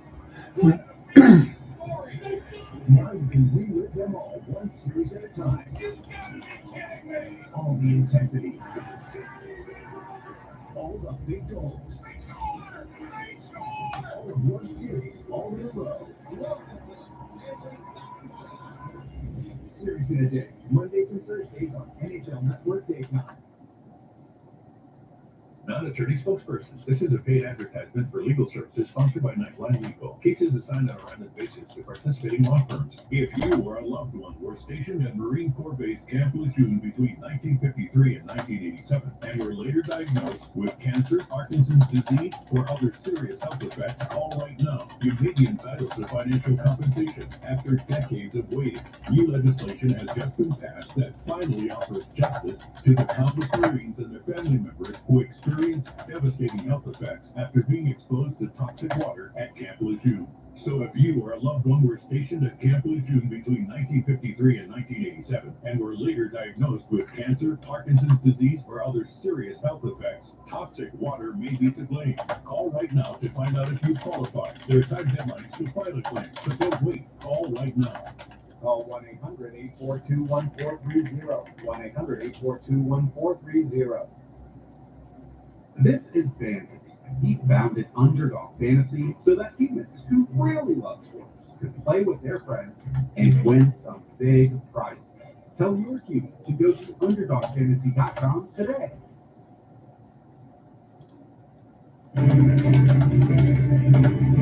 Way earlier today, it feels like Sweden and Czechia in the bronze medal game. They haven't fared well in bronze medal games, 3-12 overall. You figured the Czechs, this was a bigger game for them than the Swedes, but maybe not. Fabian Wiesel showing all sorts of speed, wraparound goal. And the Swedes had a 1-0 lead. I've seen nearly enough of the Swedes like that in the tournament. The offense has kind of sputtered the entire way, but not here. After it was 1-1, that's Isaac Rosen giving Sweden the lead, and he's got to be a World Junior souvenir. Third period, Rosen with the saver's pick, so is this guy. Ryan Jodine streaking in, and that will pretty much seal it. The Swedes have their third medal in 5 years. The gold still eludes them. They haven't won one in a decade, but they win the bronze here. Czech Republic still a step up. They finished 7th at this tournament so many times in the last decade, including the last 3 years. All right, here we go. We don't often get to do this at the World Juniors. Pick a winner from each team. We'll let Cheryl go first. I'm going to go with the captain who came back to get a gold medal for this country with Mason McTavish. And I'm going to go on the defensive side for Team Finland with Casper Pudio. All right. I'm going to go with Kent Johnson for Canada and Atu Ratu for a bunch of different reasons for Finland. Odog, by the way, loves cats, and he proclaimed today that if he gets another cat, his name will be Atu Ratu. Bob McKenzie. I'll go Connor Bedard for Canada and Joachim Kemmel for Finland. All right, and that will leave me. Okay, I'm going to go Stankoven for Canada and Roby Arbenzi of the Ottawa Senators. Okay, so I'm going to get the Mostly on the power play so far. box scores all done. We'll pull the rosters back up here. Again, I appreciate anyone that's followed along on the YouTube and the Colorcast side of it. It has been a lot of fun throughout this contest. We are going to get scheduled here for overtime, end of regulation. So this is a sudden death. Whoever scores is going to take this gold, and we're going to go as long as we need to until a gold medal is decided. So from this third period, again, let's just mention this in the recap. It was Alexei Himel-Salmi from Emo Viro and Juuso Menenpää. The puck was moved around very well. It was sharp on the point that Himel-Salmi was able to put in. Made it 2-1. At the 10:46 mark, it was Joachim Kemmel with the bomb, assisted by Topi Nemel and Ito Lucas. Some excellent passing and pressure. Canada was just trying to get the puck out. Nemel wires a pass near the left dot. Kemmel clapped it.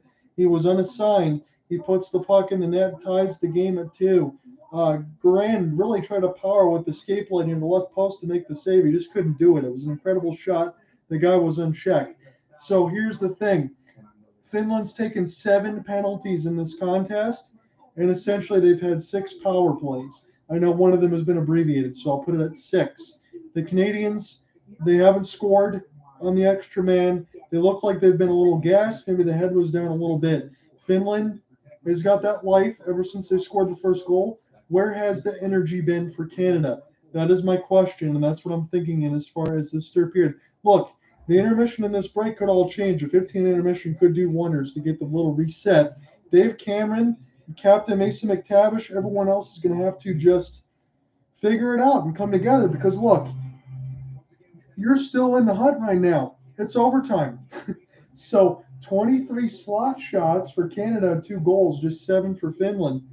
And you can say that, and it would be correct, Jula Jakula has been excellent here for Finland. And again, if you want to take this a step further, and we can do this because I got the roster in front of me, Levi Merilainen was the starting goaltender for Finland. But again, he was pulled for Jakula the last couple games because apparently the coach didn't have the same type of faith left in him. And Jakula has been outstanding in this game. The chances that he's had to save have been of the most difficult of it because a lot of them have been slot shots.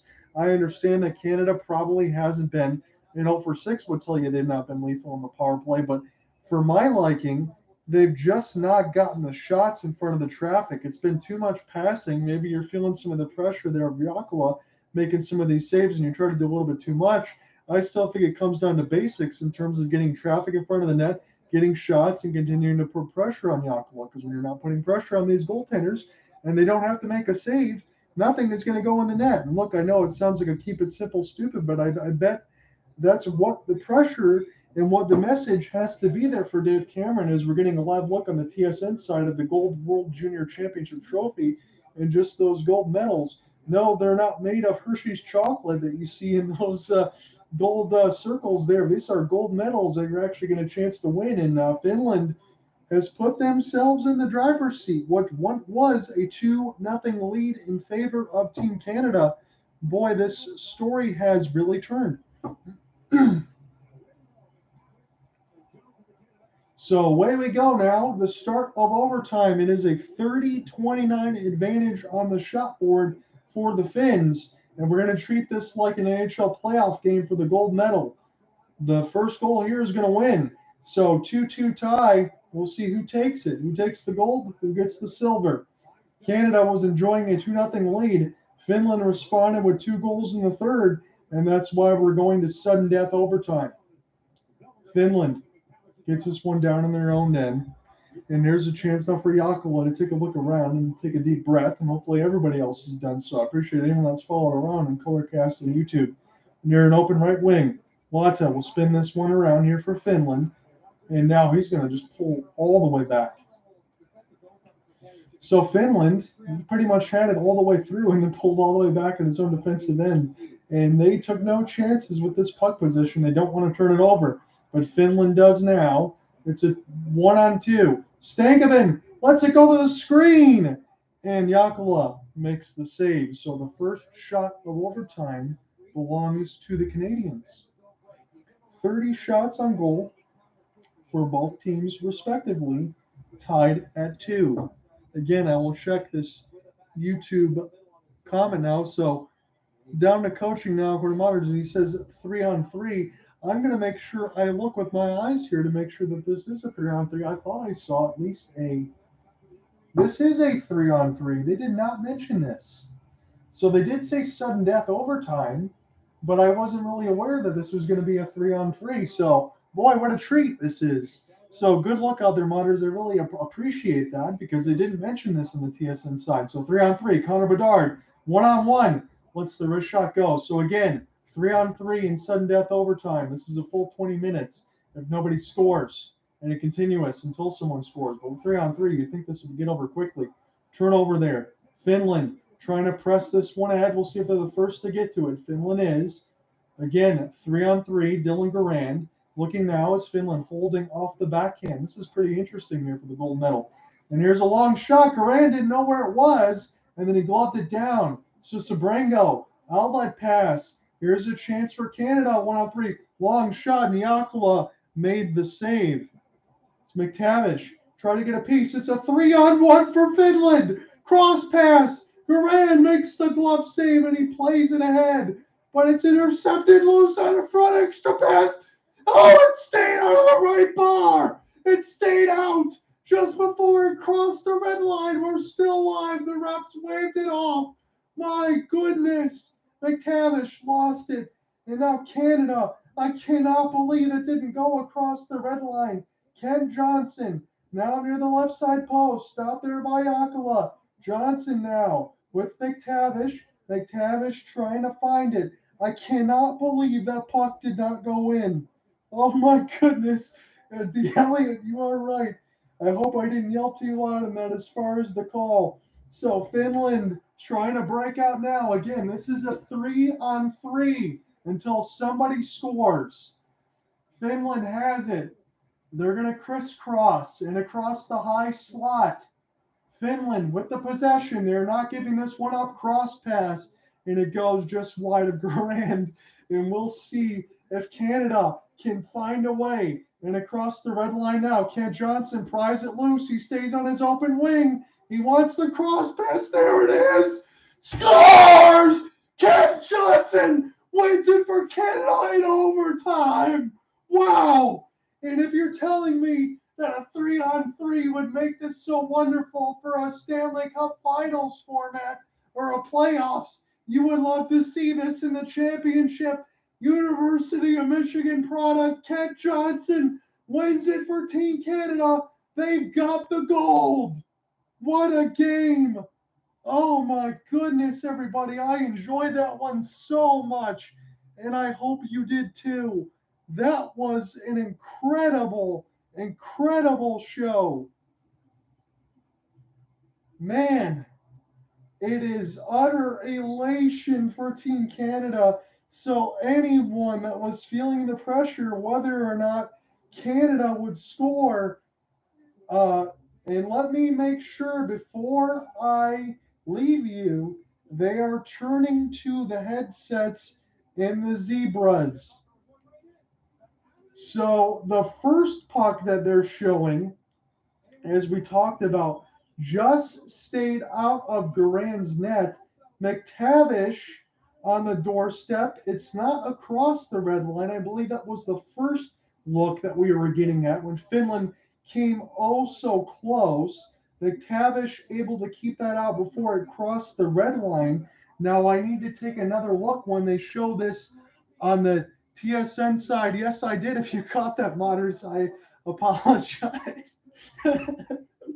So the McTavish part of it, they showed that one out, and now I want to see Kent Johnson replay. They were going to the replay room just to make sure that the official goal was going to count.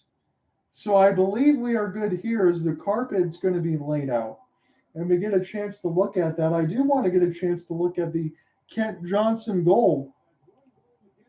But my, oh my, I really appreciate, again, I just want to make sure we got everything all in order here. Maybe get some of the medal ceremony before I close this out and close out the broadcast.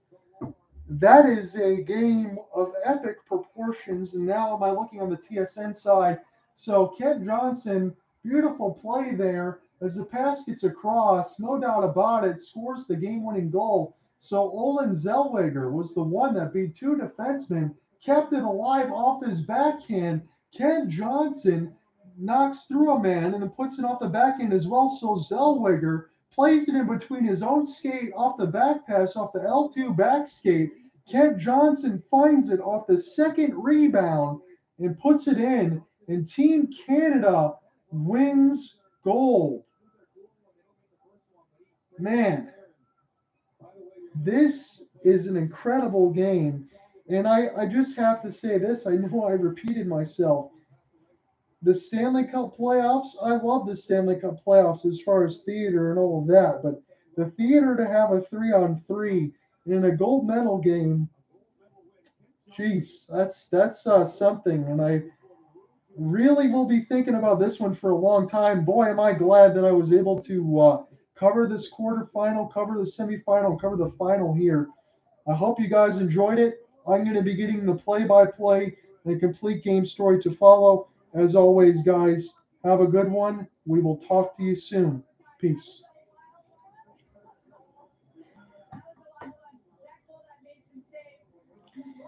Hey, D. Elliott, man, again, I appreciate it, buddy. Be able to stick around. Everybody on YouTube, I appreciate it. We're going to close out the stream. Modders, man, I appreciate you calling out some of my ecstatic calls there. I hope you enjoyed the game. Everybody that was down there, any Canadian fans, you gotta love that one. You're gonna remember that for a long, long time. Peace, guys.